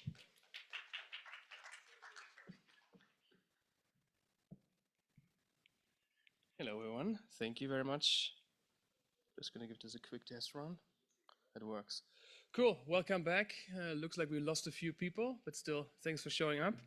So what I'm going to talk about now are a few of the specifics on lessons learned and experiences around e-cooking. We've heard quite a bit about e-cooking today already, which is great. Some of the challenges included, which is even greater. I probably, as a CTO, I'm going to point out some of the technology standouts that make our project, quite a bit diversified from what else we see out there. ATEC is a particular company, and I'm going to show you now why that is and what we have learned along the way. So, where do we see ourselves? We are a tech global leader for data audible carbon emission reductions, carbon credits. This is how we generally operate. So rather than us just deploying clean cooking solutions, we're doing this with a very specific intention in mind, and that is the generation of carbon credits in order to finance our scale. We're doing this in the global south, that includes particularly South Asia, Southeast Asia, and now East African countries. We have a suite of product I'm going to talk a bit about, and then we have as the off-takers, carbon partners, and high-quality equity investors that help us to achieve the scale that we're doing. Here you see our products in action a little bit. So what we do is, and that's what we're talking about today, is our induction cooktop called eCook. We also do biodigesters, but that is not grid connected. So the focus here is about the electrified solution. You can see it comes in a few variations, double and single cooktop, depending on the local cooking needs. And the deployment areas that you can see here are ranging across places, Bangladesh, Nepal. We're kicking off a large project in Malawi right now. Other countries are on the go, like Rwanda is building up. In total, about 14 countries, I think, we are deployed now. So what does it mean on the product level? We have different layers, and on the hardware, we're starting with the induction cooktop. So we have the ability to communicate with our devices. We help design the devices. We do this directly with the stove manufacturers. We have the ability to include pay-as-you-go modalities. That's where we originally come from. We have transitioned away from this now to a carbon financing model, but depending on the market, we're still able to activate pay-as-you-go modalities, for example. What we're doing in the device and on every single device, which is a very important differentiator, we're collecting all health and consumer data from these devices. We have a quite sophisticated environment in our cloud where we can do any sorts of aggregation, analysis, prediction, AI models, you name it. We have pretty much everything going. And we offer the opportunity for our user base to have access to their own data. So we have our own mobile application so that our consumers can check how much electricity have they used, what savings have they achieved compared to a baseline fuel that we have pre-selected for them, as well as having any interaction point for us for making payments, receiving payments, that's a new initiative we're doing, or anything around customer service. It's very important to have an ongoing channel of communication with our user base. I'll come to the details around this in our learnings a bit later. So how ATEC generally operates, we have something that we call our flywheel, our impact flywheel. I'll just go through this quickly because it leads to the areas of learning that I'm going to briefly touch on. So we saw on the previous slide the collaboration with our carbon partners that we have. This is how we're pulling in capital to finance our operations and our R&D. So we take this R&D phase to develop and deliver products at a high quality, data-driven, data always, and ideally at below market costs. And that's a challenge, of course. We're going to talk about some of those details in the next slide. We have then a market and distribution model. We're trying to do this with a lean scalability. So we're trying to rely on e-commerce, local partnerships, etc. So rather than us building up a local presence in every single market, we have different approaches here. We open up with these approaches the demand in base of pyramid households with a very accessible pricing. The carbon financing allows us to achieve this. And then once we have deployed, we are able to deliver impact data, real-time impact data, and that can be pretty much real-time or could be pretty much real-time, transferred into verifiable carbon credits. It's quite a journey still. We're at the forefront of learning this together with the standards, how to do this best, but the technology is basically there.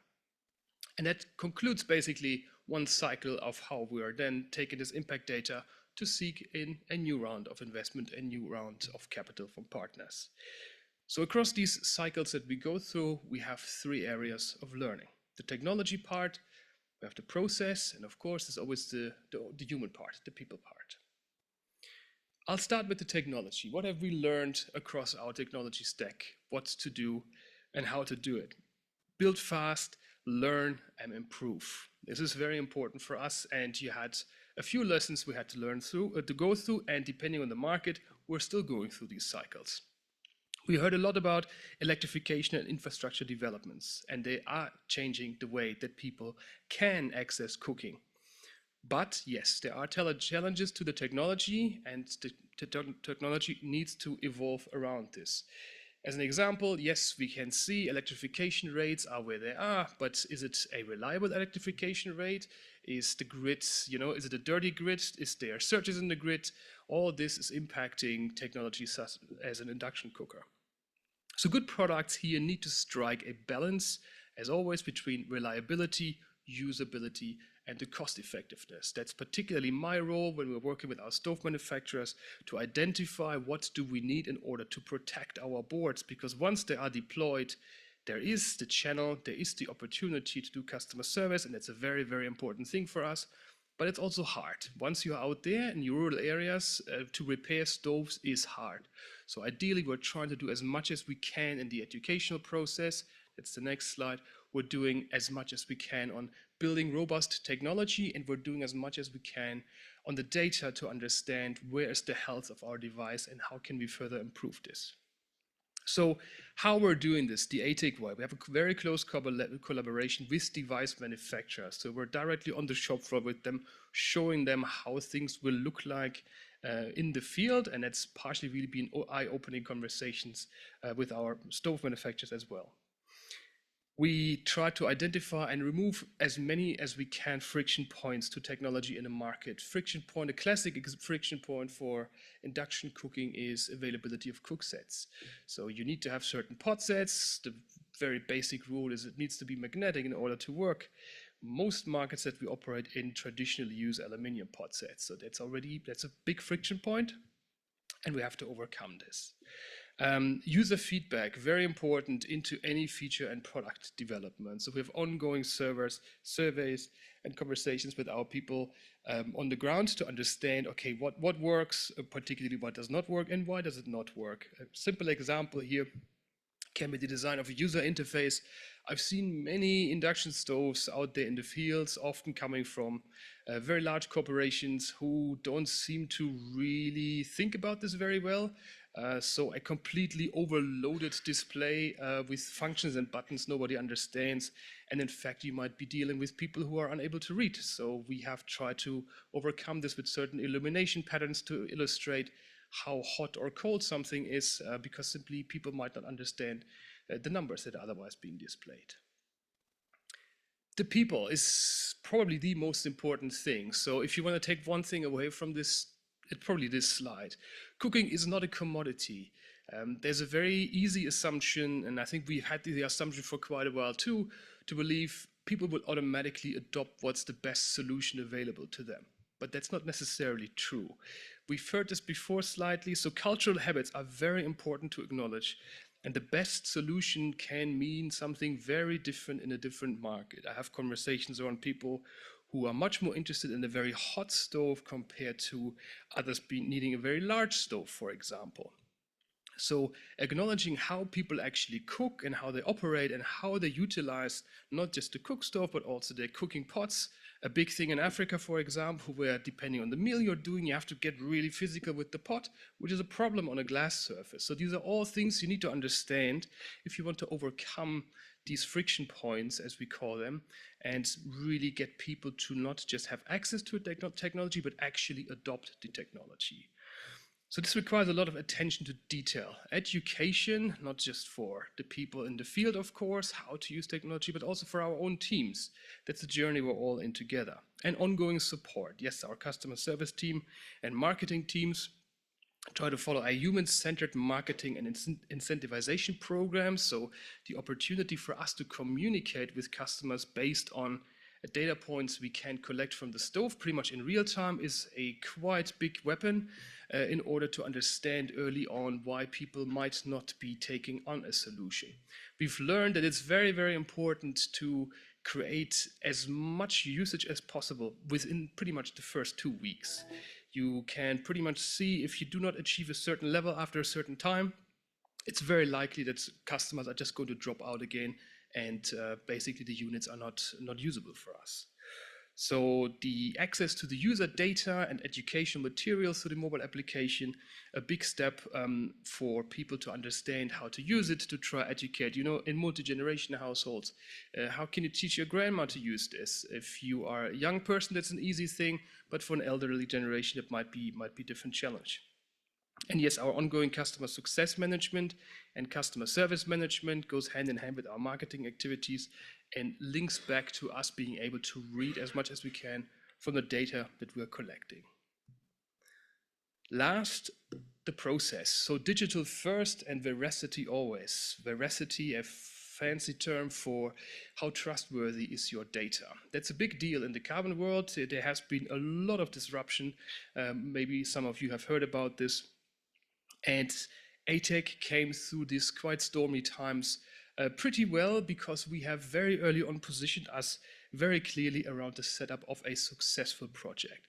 So in the carbon world, you have an MRV process, a monitoring, reporting, and verification process that is often based on a lot of sampling, a lot of assumptions and stuff, which are not the ATEC way at all. We instead point on a 100% data auditable trail. Only that can achieve high integrity and compliance aligned carbon emissions reductions in this carbon world. So what do? We do 100% on asset collection of usage parameters, no sampling at all. And that is costly, and there's a lot of effort, and we understand this, but this delivers results that other projects simply can't provide at this stage. So we have a direct integration of these project parameters into performance dashboards. So our carbon partners can at any point calculate in real time what their actual emission reductions are looking like, not based on any assumptions, but only real data that's available right now. And the most important part, that's what I mentioned in the beginning, there's a big initiative going to a DMRV process rather than the classic MRV. So everything is supposed to be digital. So we are one of the very few projects who already can do this or are doing this. So we have a full integration from our project data encrypted straight into blockchain projects, and from these blockchains that can be read into verification pools, basically, that are then linked back to the registries. So that's a quite big effort to get everyone from the project developer to the VVBs, that's the verification and validation bodies, down to the registries along this chain. But once this is achieved, the outcomes can be fantastic. These carbon credits are achieving a much higher price than any other credits that we're aware of. And we see that clearly as the future for carbon markets and clean cooking. That's it from my end. Thank you very much.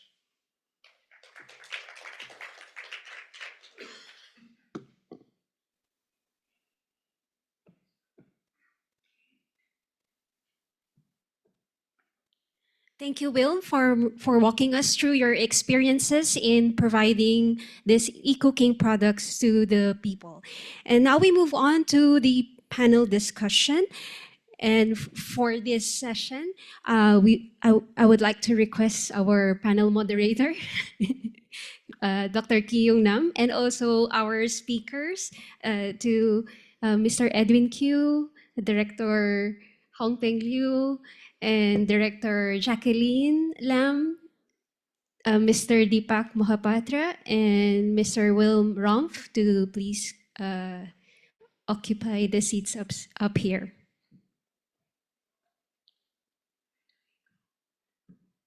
Where do you want us to sit?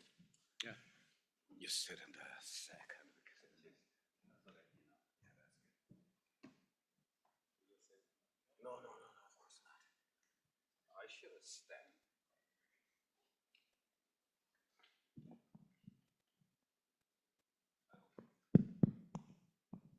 Right. So, we made it simple so that, all the speakers are panelists at the same time because they are, very knowledgeable and they are expert in all this. So we don't have to have the separate panelists here.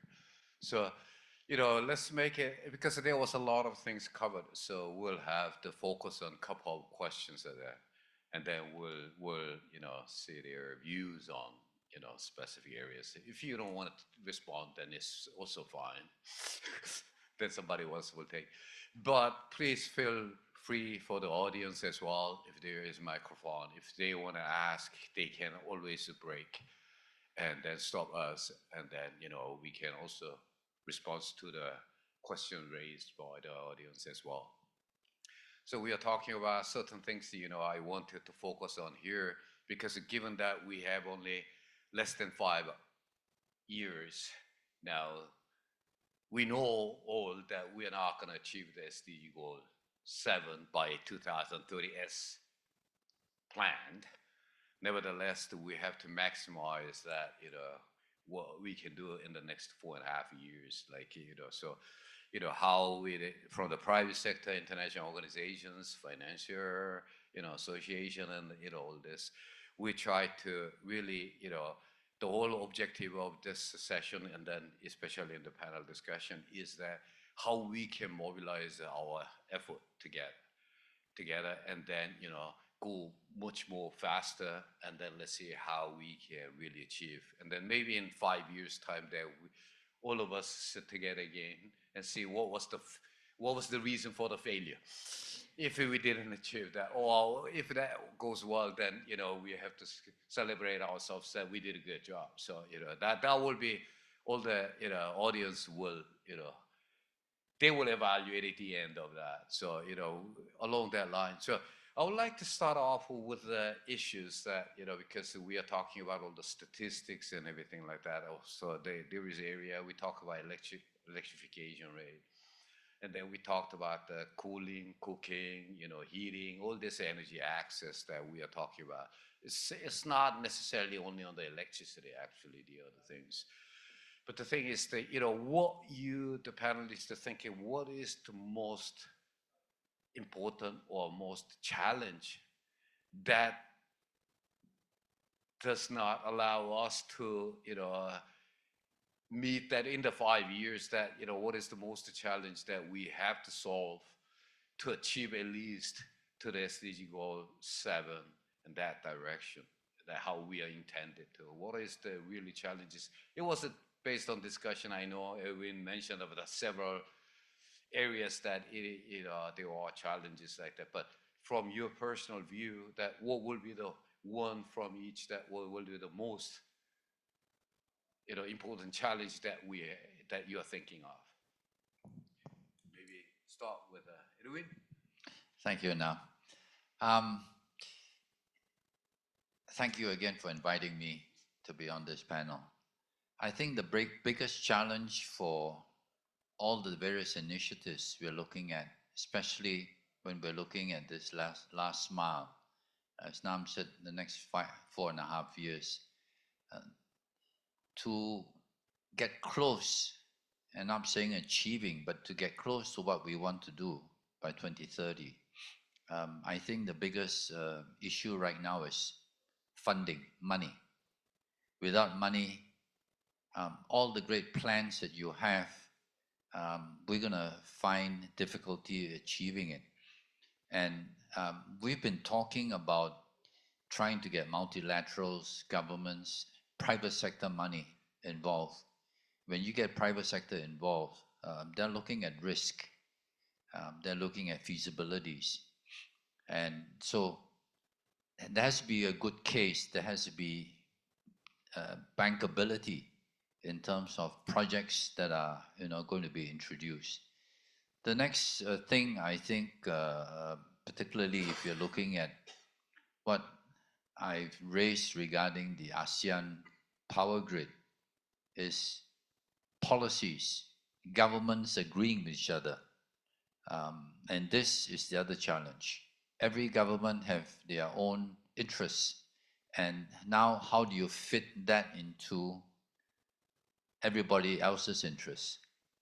And how do you find a win-win between their country and the other members within ASEAN? So I'm just looking within the 11 countries in ASEAN.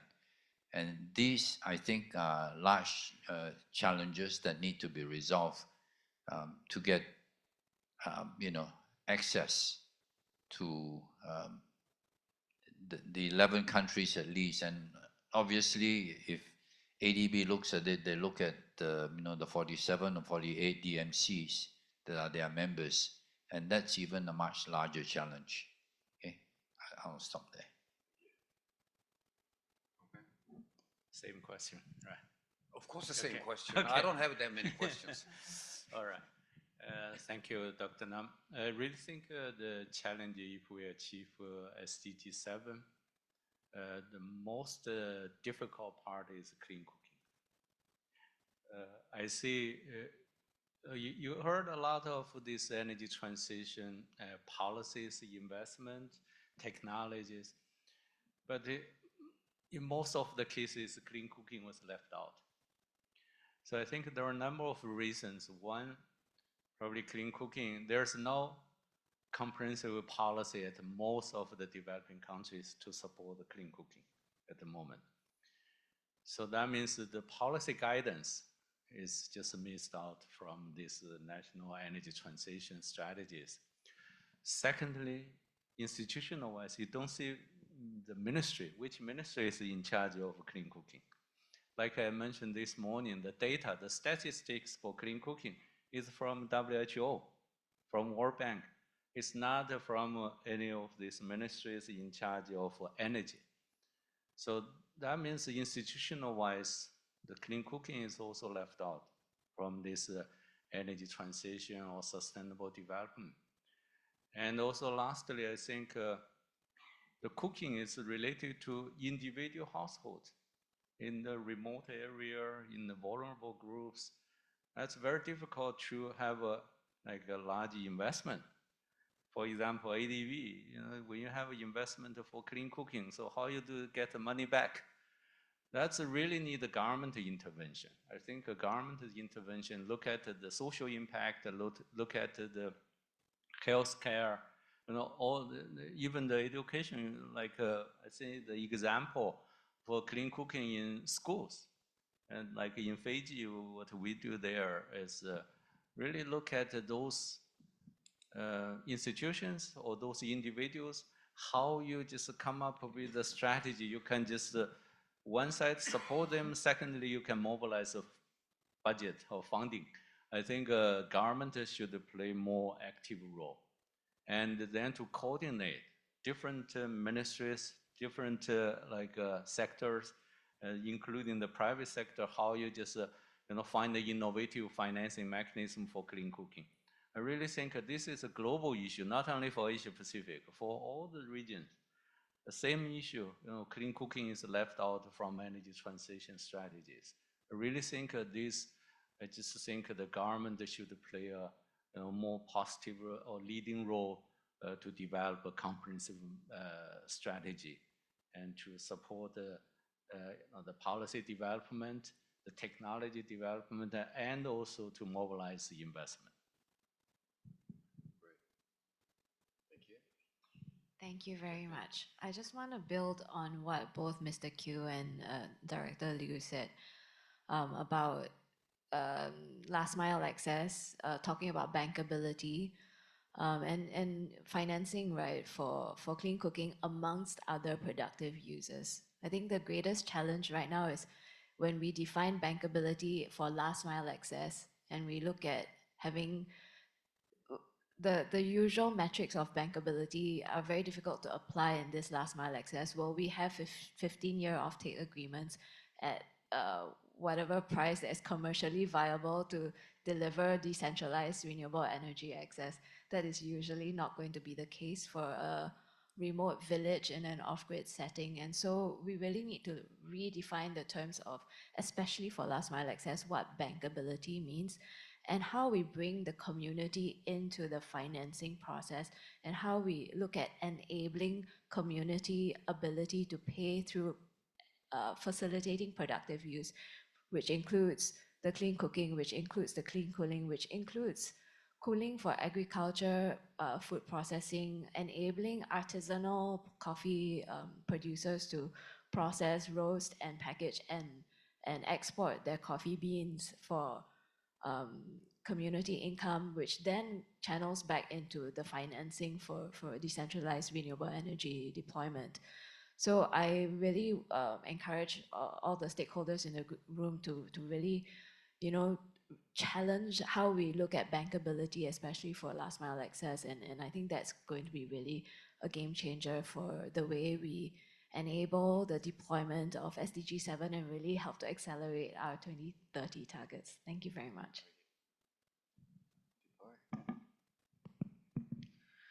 Thank you for this important question. Well, I would like to echo on access to finance being one of the major problems. It has been, it is, and I'm afraid 5 years down the line, Dr. Nam, when we will be sitting in the same panel, we will be still talking about that there is just not enough financing, or maybe we are looking at the problem in a different angle, that there is probably enough financing, but we are utilizing them not in the proper way. Hence, as much we are focusing on CapEx financing to get the project up and running on the supply side, what you mentioned, it is equally important that we focus also on the OpEx side, the operational side of the things, when we not only look into the demand, but also the, not the supply, but also the demand, how we in return trigger the community that they can adopt these new solutions in their lives. And because often we see that in traditional practices, there is a resistance to change. We know that this is how our grandfathers did, our fathers did, and we do the same. We need to advance with the change. Then again, I guess the civil society organization, as well as the government, they have a role to play. Tariffs. When we talk about mini grids, or let's say decentralized renewable energy solutions, often the off-takers are paying 3 to 5 times more of the tariff compared to the centralized grid. And it is because the private sector mini grid provider has set it in order to get its return of investment, because they are business. In the end, they have to show that it's a profitable business. Otherwise, charity doesn't always go throughout the day.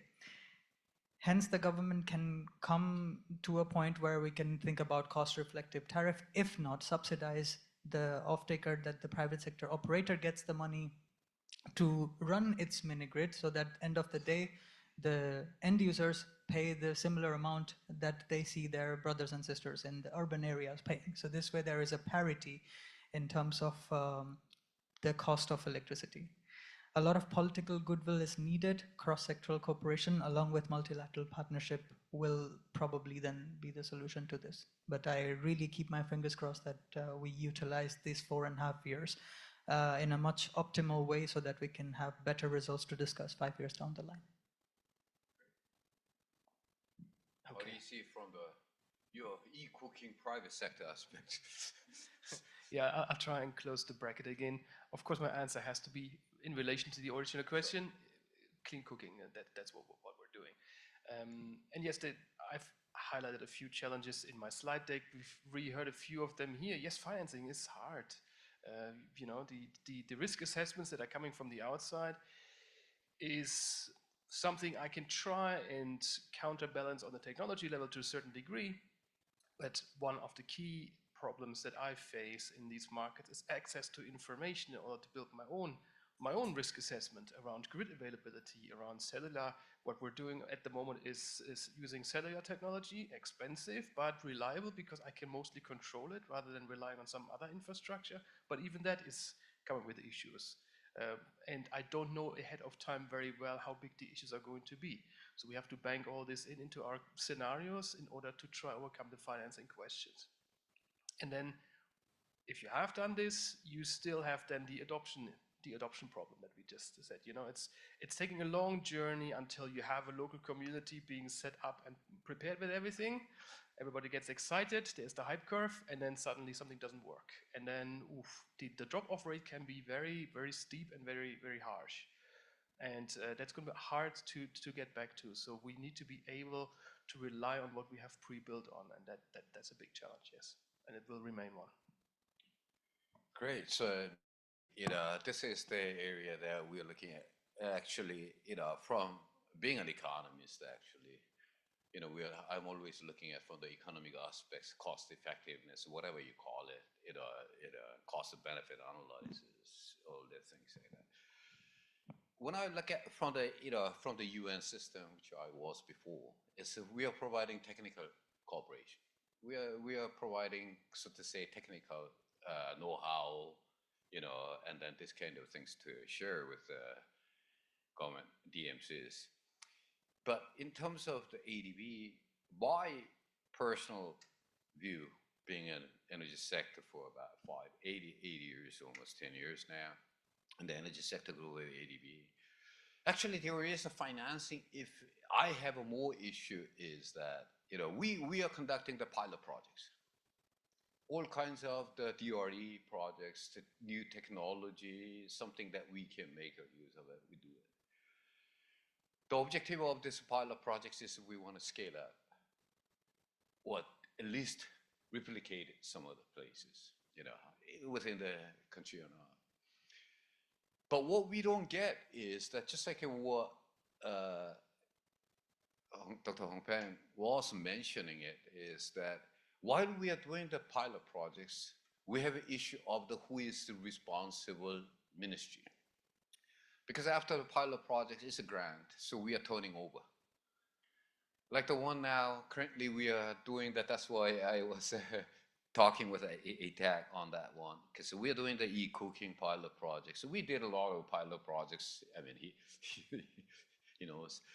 And what we do is the pilot project there, and then is it the ministry, because we are doing on the school dormitory? Is it applied to the responsible is Ministry of Energy, or is it a Ministry of Education? Whom we should turn over? There is no coordination between them, for instance. So this was the kind of government, coordination issue. From our side is all the investment projects that we are getting at the request. We are working on the basis of a request from the sovereign operations, particularly. Even non-sovereign is going through the government.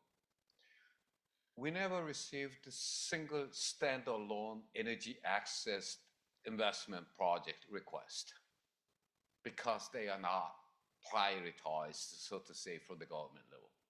It can be the government failure, voting, so this kind of political challenges. But once we have that, we were suggesting that kind of, still we are talking about the capacity building of the consumers or knowledge sharing community, but we're not really focused on the capacity building of the government in that sense, because what we do is like if we get the request that then investment projects can be done, financing in terms of budget, it is there. And then also on top of that, there is a philanthropists like a GI. They're also looking at very much on the DRE. And then Rockefeller Foundation in Myanmar, they were doing all this biogas gasifier where we wanted to do the pilot as well. So from our side is that once we get the kind of that request, then we can do the procurement of the whole thing in the same type of the biogas digester or gasifier or e-cooking stove, e-cook stove, any kind of things that we can do the kind of clustering procurement which will reduce massively the transaction cost as well as the cost side of the technology itself. But we're not getting this request. So there is no standalone. What we showed in terms of the energy access figure is based on the grid as well as the supply, who are the beneficiary of, this kind of things like that. So in that kind of things that when I look at, how can we make the awareness building or capacity building of the DMC government, so to say, what will be the best solution that we can work together on that aspects?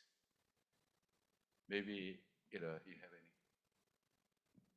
possible solution that how we can make the, in addition, they are more of the operation maintenance from the consumer side, but, from that awareness building of the government. Yeah, I just want to maybe relate project that we're doing. I mentioned it briefly in my speech, and that is this collaboration we have with Indonesia. We have some large projects across. It's viable because all the energy, renewable energy developed and generated will actually be fed and bought through to Singapore by subsea cables. Off-takers would be many in Singapore, including the semiconductor industry. And we have the Googles, the Apples, Microsofts, etc., willing to buy. The problem right now in Indonesia is to install these large solar systems. And we're talking about 1 gigawatt AC, or equivalent to 7 gigawatt peak in terms of solar capacity in DC terms. Is capacity of trained technicians able to install, operate, and maintain the systems. The government right now, they just issued the 10-year plan for energy, particularly in the renewables. And we're a little bit unhappy that they included coal in the next 10 years. But renewables, basically went up a large percentage. They're now very small. The whole of Indonesia has got 600 megawatts of renewable energy, or 600 megawatts of basically maybe of solar, okay? And they're now actually wanting to bring that up to about 43 gigawatts in the next 10 years. And that's a lot. And you don't have the capacity to install it because they don't have the trained technicians. Electricians who are familiar with AC systems are not familiar with DC. And we had many in these cases of accidents. The DC will kill you immediately. And many of these electricians, without proper training, were injured or killed. So we had to make sure that they went through proper training to understand solar modules, how to wire them, et cetera, et cetera. So right now, that's a big issue. And I'm just relating just one aspect. Obviously, there are a number of other aspects when you are rolling out energy access.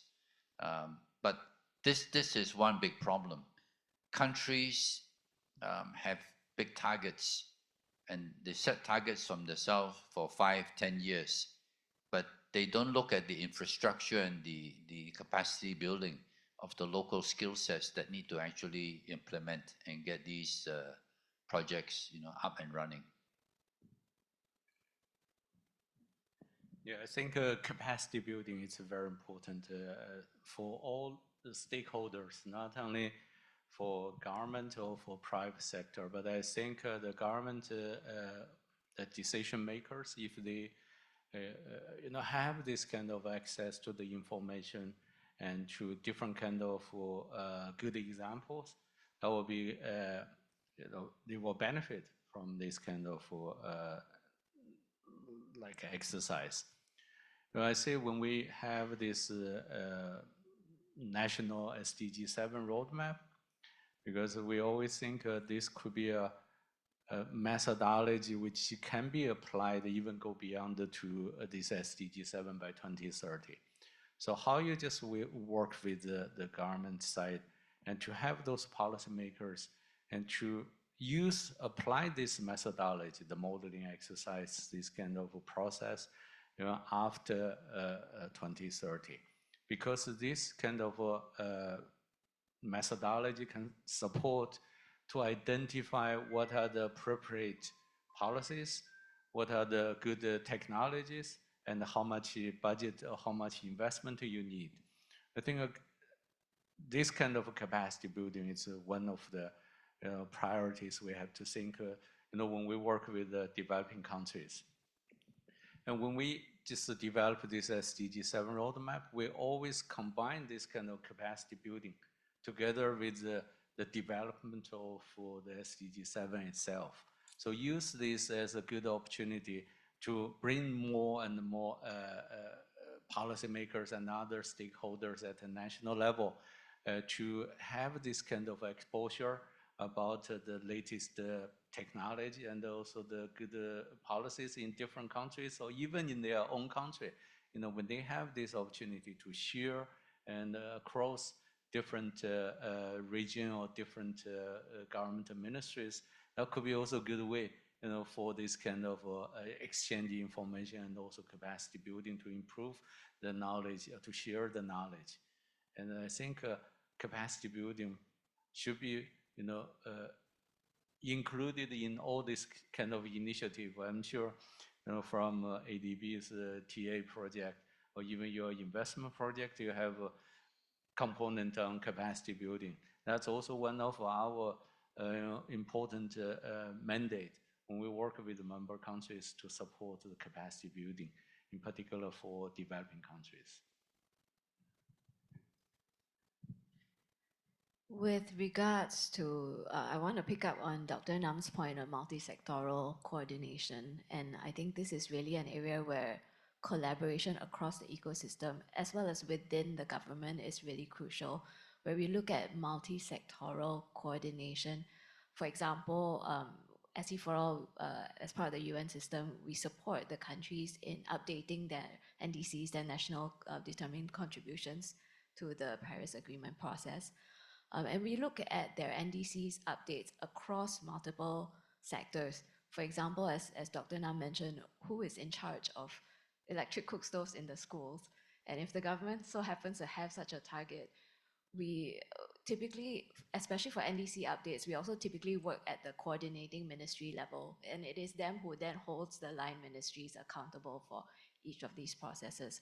So across the development partner ecosystem, it is also part of our responsibility to raise that level of awareness to the coordinating ministries in the governments, and then for them to then hold the line ministries accountable for the cross-sectoral deliverables that are very closely aligned to SDG7, and to also build that awareness that SDG7 deployment is not a power sector only deliverable. It is a cross-sectoral, whole of economy, whole of government effort.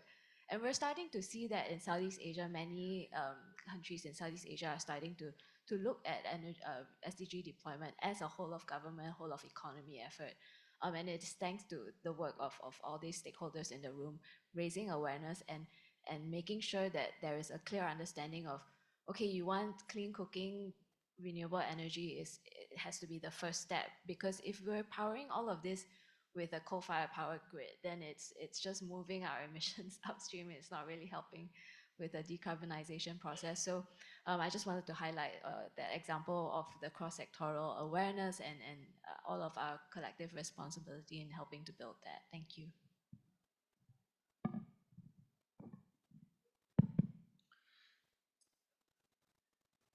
Interesting question, and I guess my take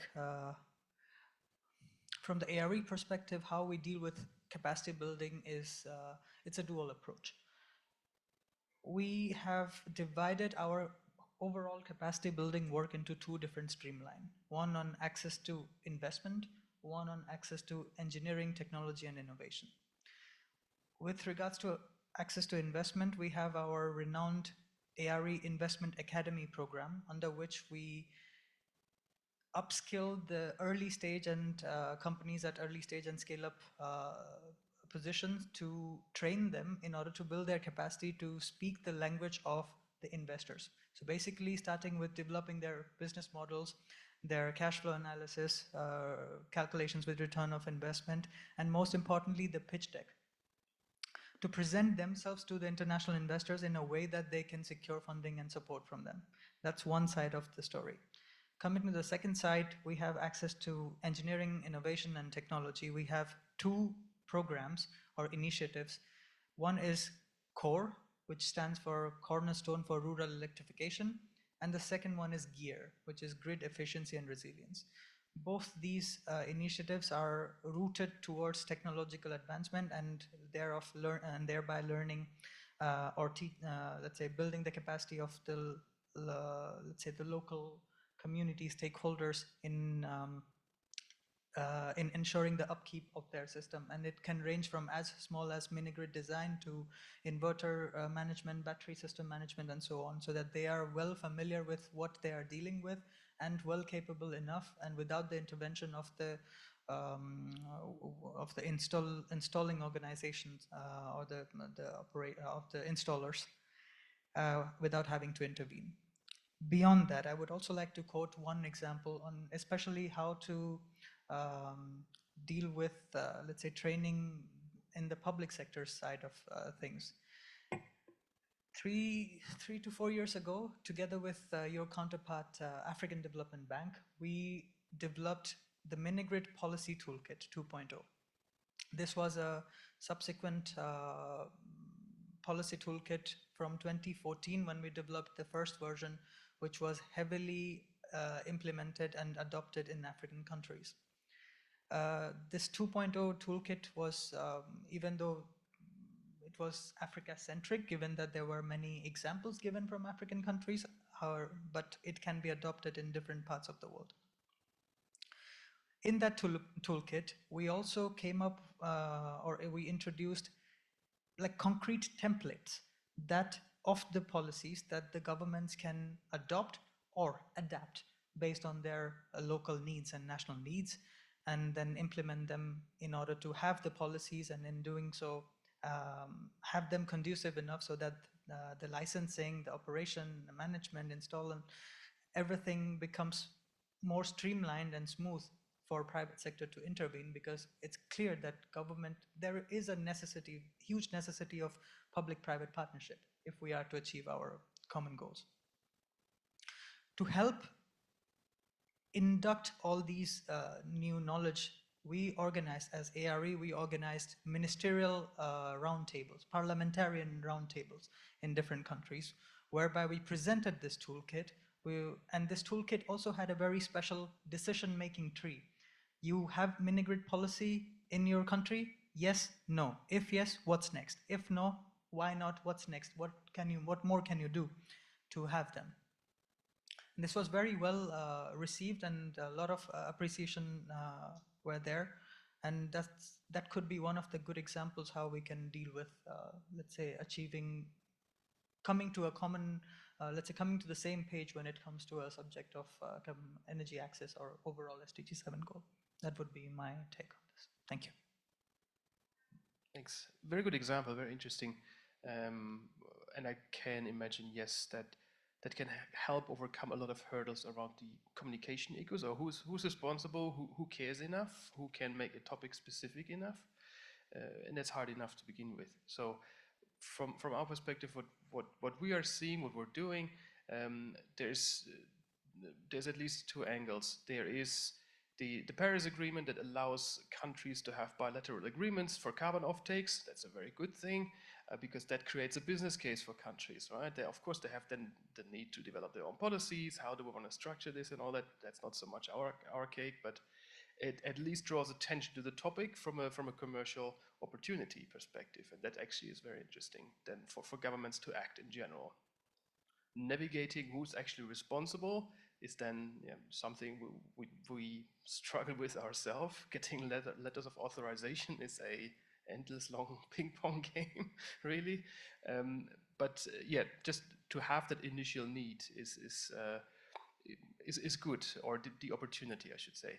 The other aspect around capacity building, then, yes, comes often hand in hand with that commercial opportunity. As an example, for deployment in Nepal, where we know the grid infrastructure is there, but it's on a very low level. So households have generally like a 5 amp households fuse installation system. It's not enough for our system. We are aware, so we're in collaboration with the grid provider, and basically in the areas where we deploy, do this together with an infrastructure upgrade. But it comes always with the question, I think you mentioned this before, what's going to be the demand model?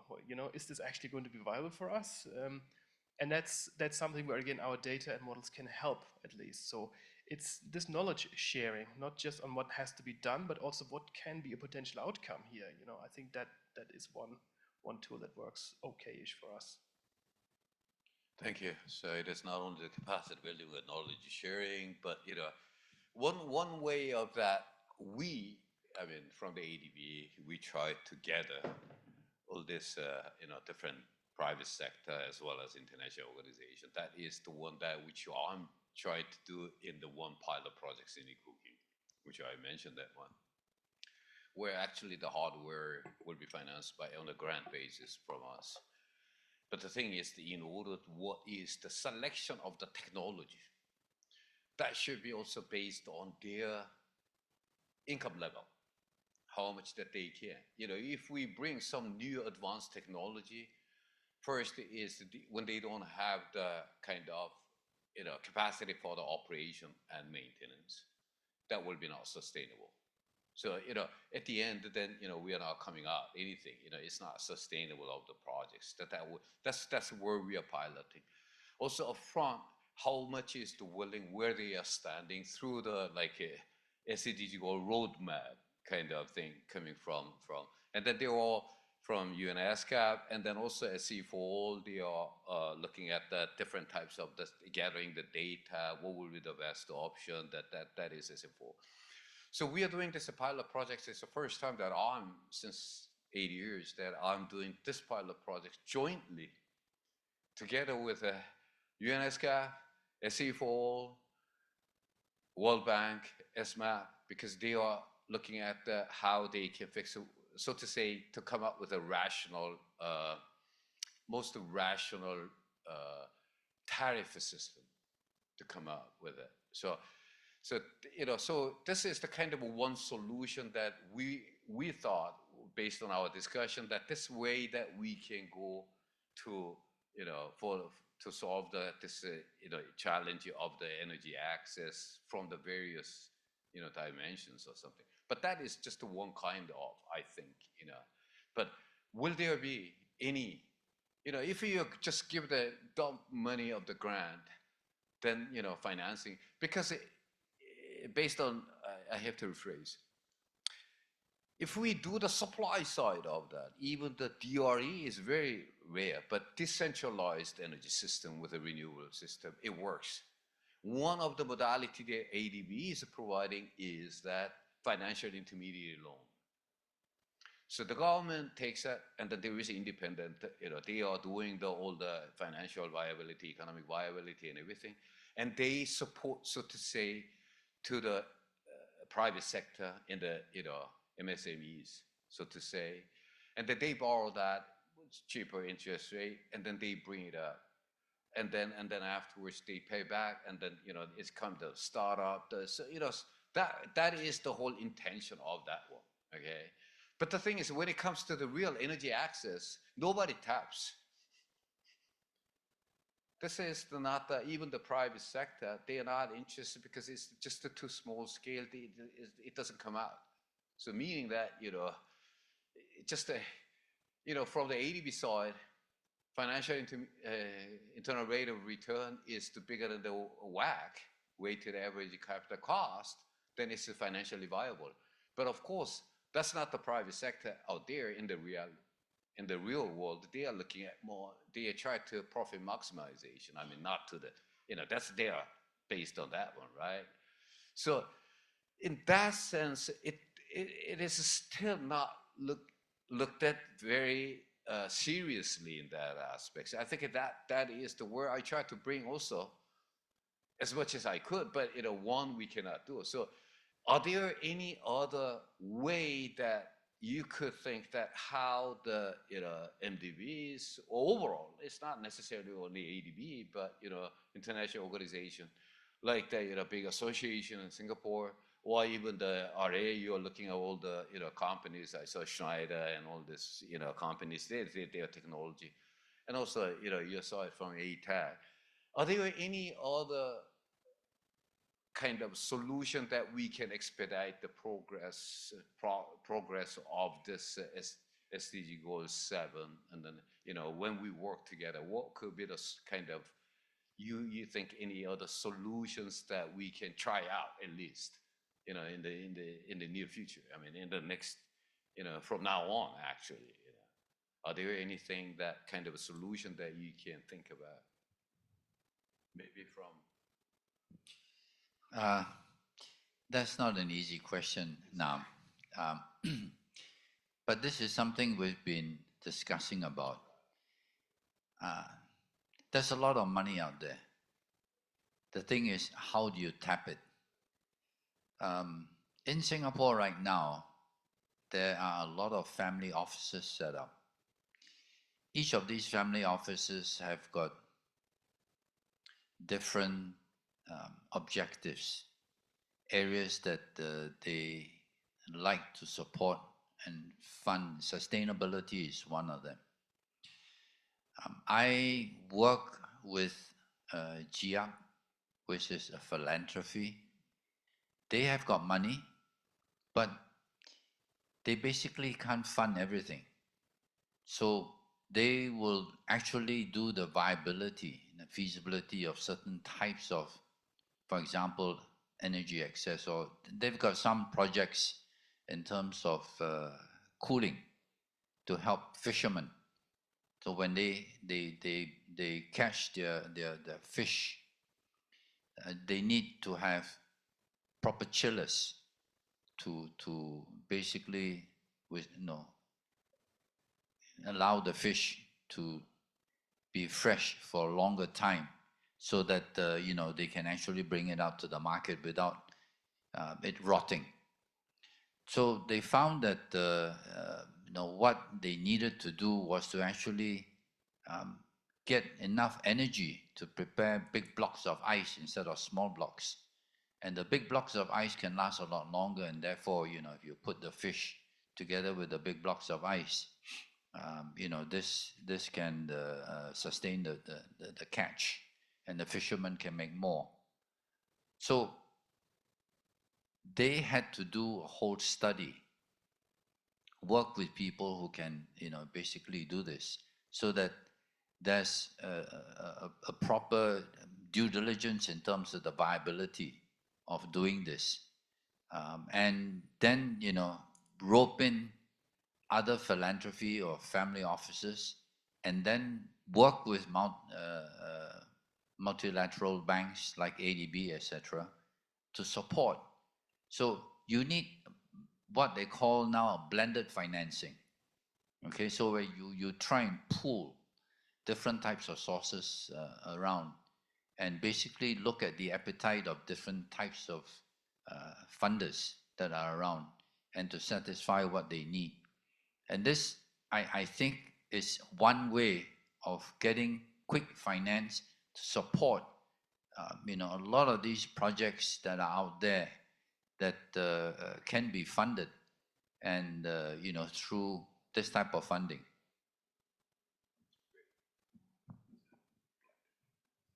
Yeah, I think innovation could be one option.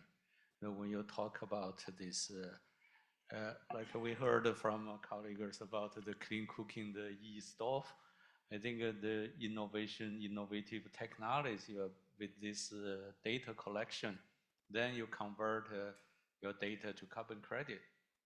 That could be a very innovative kind of technology that if you can replicate this, because the household, when they use these e-cooking stoves, they make cash income. That's also give them some kind of incentive to go with this new technology. And secondly is innovative financing. I think it's Q mentioned about this innovative financing. I think ADB has done a lot of good work for innovative financing. But I really think for each of the countries, in the country's context, probably financing will be a different mechanism. You work with the different stakeholders at the country level that will provide more opportunities, especially for small scale. If we talk about energy access, mostly is the household-wise, the small like vendors. You really need to tailor this kind of innovative financing mechanism to meet their demand. But at the same time, how you just get your money back, that could be another thing you think about when you design the whole system. I really think a lot of new technologies and new mechanisms could be think about it, and then could be scale up. Thank you very much. I'd like us to think about amplifying the economic value of deploying SDG7.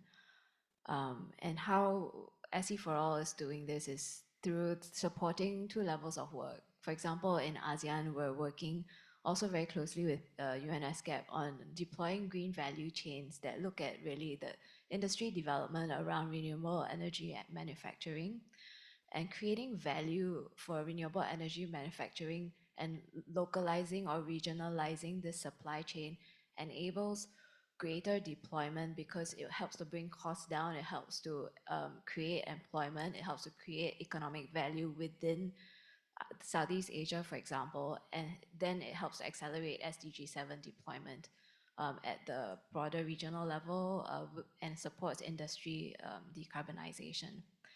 At the national level, with regards to last mile access, when we amplify the economic value of SDG7 deployment, we are also enabling off-grid communities to access clean energy for productive use that also then helps them increase their community income, increase ability and willingness to pay, and help to flip around that discussion of what bankability looks like for decentralized energy access, and also think through, who has skin in the game, economic skin in the game for decentralized energy access? Is it the community who lives there and works there and makes a living there, or is it going to be the developer who's trying to, have cost recovery within 5 years and get out of the community?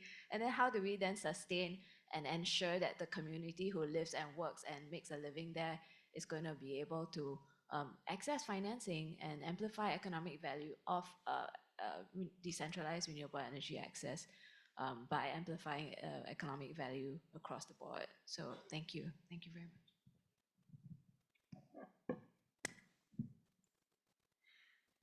I found myself smiling when you asked this question because this is also one of the questions at ARE.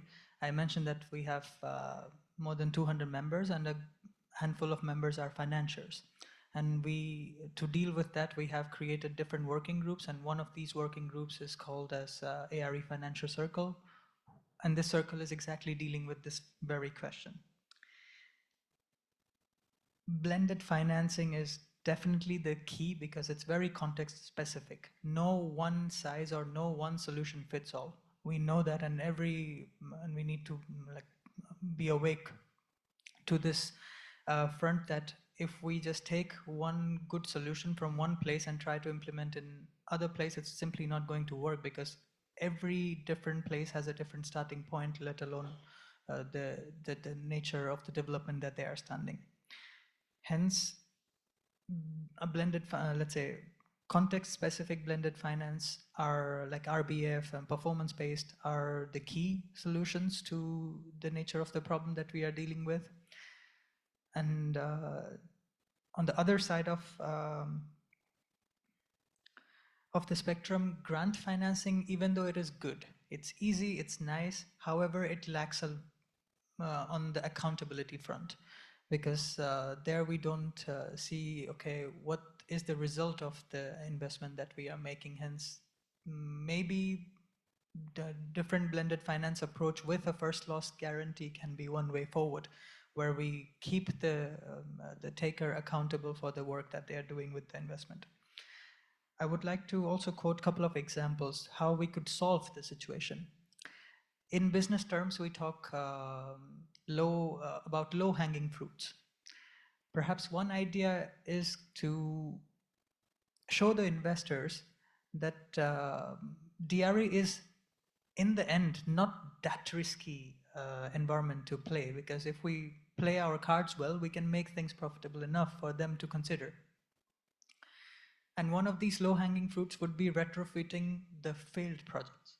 And I would like to also use this platform, this stage, to call upon organizations on the stage and also on the audience to work with ARE on this, where we can kind of do an exercise to map out what are the projects which has started with a big bang but failed in the eventual run because of lack of capacity, of all the things that we talked about here, due to lack of proper investment in the OpEx side of things, due to lack of capacity to troubleshoot when there was a breakdown, and so on, and then call upon the investors to work a solution where we retrofit these projects and then get them up and running.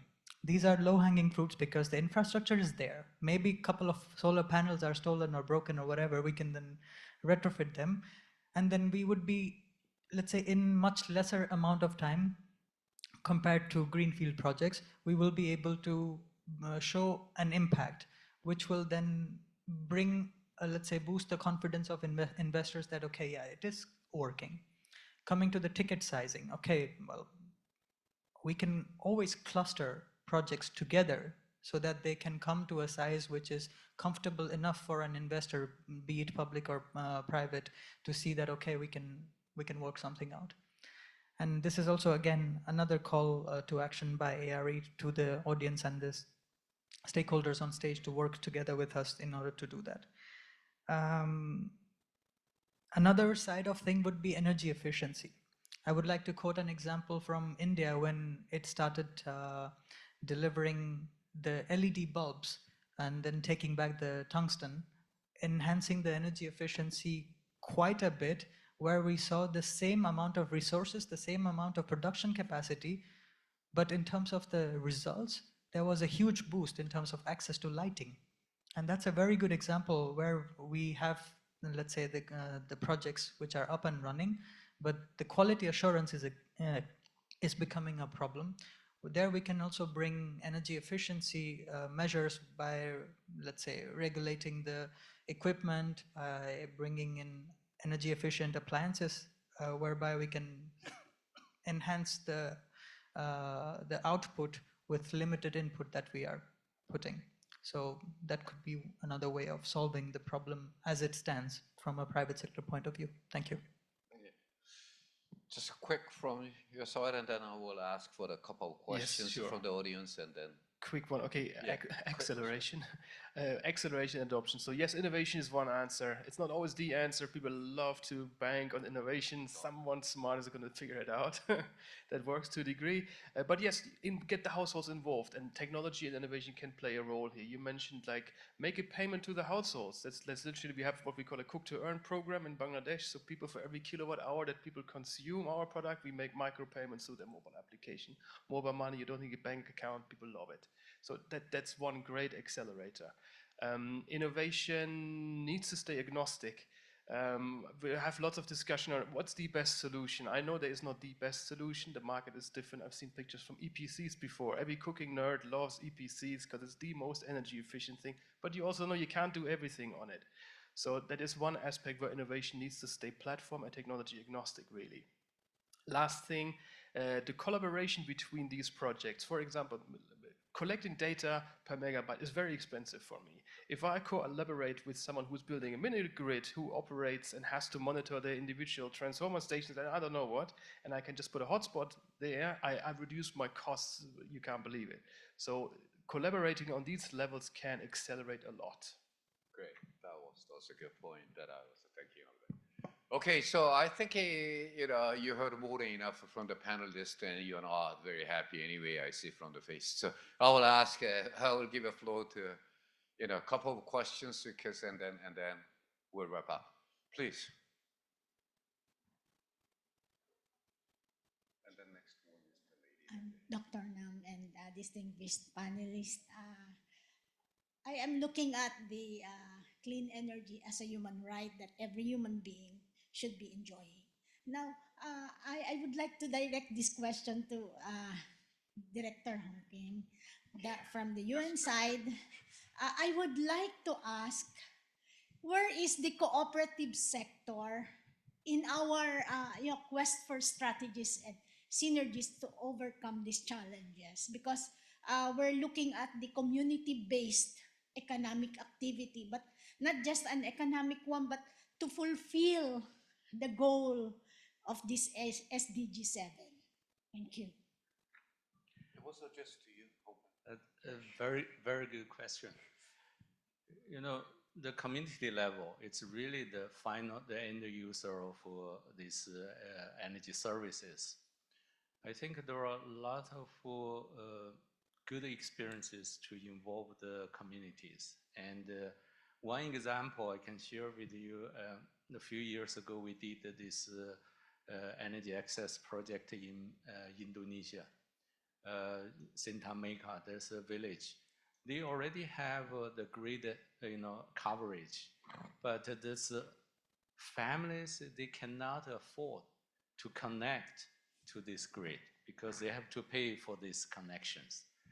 So what they do is the community just use the locally available the small hydro resources, and SCAB actually we facilitate with there's a local NGO, and there's a community and SCAB. We come together to have this stakeholders consultation to see what will be the options if you really want to solve the issues for those affordability issues. And then they come up with, why don't we just use our hydropower in the community and then build up this small hydropower. But the good thing is, this power from this small hydro actually sell to the grid. They got 15 years PPA from power company. Then they use this revenue. They set up a committee by the cooperative, to set up the community development fund.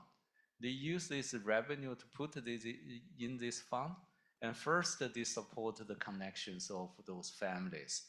So after all these families connected, then they started the community development project to have them, support them to have a cash income kind of activities and to make them, affordable, energy services available for those, poor families.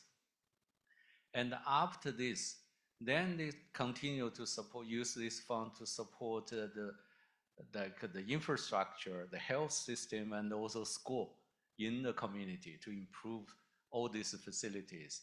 And after 10 years back, we revisited this. They are still continuing to use this, the community development fund from this revenue generated from this. But this is only one example, but I still think there's a different options in different communities. But you have to think about how to involve different stakeholders, come up with these kind of solutions. Thank you. Okay. I think the lady, and then I think we have to wrap up because if someone from our important panelists that has to catch the plane. So please. Thank you so much, and good morning, everyone. Dear moderator and the speakers, thank you so much for presentation and answers about an SDG7. Because first, of course, we are remember that what is in challenges in this field. Because if, for example, identifying and the challenges, of course, and we can to decide together how to develop, how to continue these measures. For instance, I'm Margarita from Georgia, and Georgia was pioneer to prepare an SDG7 roadmap, and it was in support for the UNESCO. So thank you again, and Hong Kong, and for excellent cooperation. Already we have some very important challenges in this field. Of course, and your answers and were and also again and very useful for me because the main challenge is a lack of information in this field because we are talking about results, we are talking about price and the excellent measures and development, but I think the main challenge in this field is the lack of information and needed more capacity building, training and workshops and so on. I hope this cooperation will continue. We have a close cooperation with the other donors because the critical important is this capacity building in this field because sometimes the people are grumbling that it is very expensive and for example, price of activities, but finally it's not expensive because the final result is a more CO2 emission reduction because all countries has very ambitious targets for 2030. That's why it's critically important is implementation. My question is about a support scheme mechanism because when we are talking about the support scheme mechanism in the renewable energy efficiency, all people for example, remember that it is a typical support scheme mechanism for the power generation, medium and large scale and the hydrogen as a renewable energy. For instance, in my countries, we have two types of the support scheme mechanism. First is the contract for difference, and second is the power purchase agreement. But as regards the support scheme mechanism in the schools, in the kindergartens, in the municipalities, and support scheme mechanism, small and micro projects, it's so limited. That's why, and in my personal opinion, we are talking about an energy access and small projects in households and kindergarten and schools. It's very important to get more information. What is a popular and support scheme mechanism for the small and micro projects? Because I think, of course, finally it is a contribution from the government sector and also the government it's so limited in financial support, but probably it is an in-kind contribution for the small and micro and the projects. That's why, and it will be better to take more information about the support scheme mechanisms for micro projects in villages, in communities, and so on. Thank you. Respond or shall I respond? Well, if we start to, there are some, political system here in the ADB that, concession loan, who is entitled, all this like that. So, there is also, let me put it that way. In terms of the ADB support, there is the guarantee, grant, loan, and then also the trust funds, it is also embedded, the grant component on investment, those kind of things like that. So, we have to selectively, we have to come out with it. It depends on what. So like, we are responsible also we are administrating Clean Energy Financing Partnership Facility, where we have 5 trust funds. And then that has also criteria, eligibility criteria as well. So, when it meets it, there is a lot of things that, some countries that we are providing grant. If it is a component there is investment, and then in order to do that, you have to have some kind of a pilot testing or something on the grant component, then that is also supported. So we have to look at it. And then when you look at most of the Pacific Island countries, that they all grant. So, but the thing is, Georgia is not necessarily, it falls into, okay? So it is a country specific, that system I cannot change. Okay, but there is a possibility. I think there was one question, but the thing is is it short question? Let's have a last question and then we gotta go. Not me, in fact. Hi, so my name is Ayu. I'm from a nonprofit organization called Energy Action Partners. We've been in the energy access space in Southeast Asia for over 15 years now. Thank you so much for the presentations and for the panel. What I'm hearing or trying to understand right now from the focus and prioritization on SDG7 and meeting that target is that a lot of it was early on with the presentations focused on the ASEAN grid. And then the second half was on clean cooking. And there's some aspect in there with energy transition road mapping for countries. I'm a little confused, to be honest. There wasn't as much focus on energy access, to be honest, because I think, and there were numbers from presentations kind of showing the scale of the problem to be in the hundreds of millions, right? So this is still a huge problem. And we've had this problem for many years, for as long as I've been in this space, which means that these communities are not going to be reached by the grid. This is the truth. And so there has to be space for DREs, there has to be space for other solutions. My question is mostly to Ms. Lam from SE4All, and the mandate that SE4All has for SDG7, and I'm just kind of trying to clarify, like, what is the prioritization for this region for SDG7 when there was a lot of focus on higher level planning and then some on clean cooking, but nothing in between. Thanks. Thank you very much. Yes, so what we have ongoing are, so I'll name two different initiatives that we have ongoing, and I guess the slide content notwithstanding, we're doing two initiatives for decentralized energy access.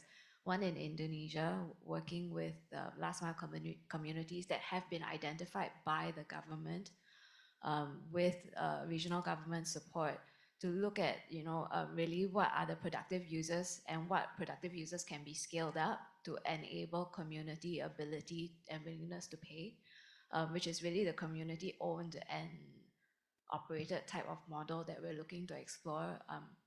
But Indonesia is a very unique context. You operate there. I think you're very familiar with the tariff ceilings that make the private sector cost recovery a whole other league of challenge in Indonesia. And so this is why the community owned and operated model in Indonesia is something that we're very keen to explore. At the global level, in Africa, we're working, oh no, there's a bright red light.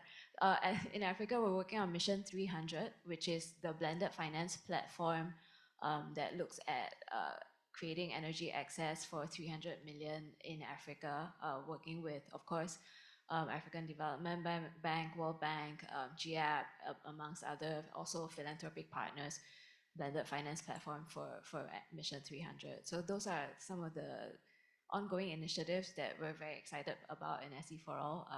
So apologies for these not being, the content not being in the slides, but yes, I hope that answers your question. Thank you.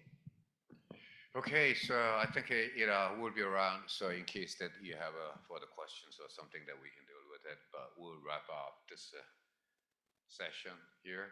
And thank you very much for speakers as well as panelists, as well as the very active, proactive participants as well. Thank you very much. Thank you.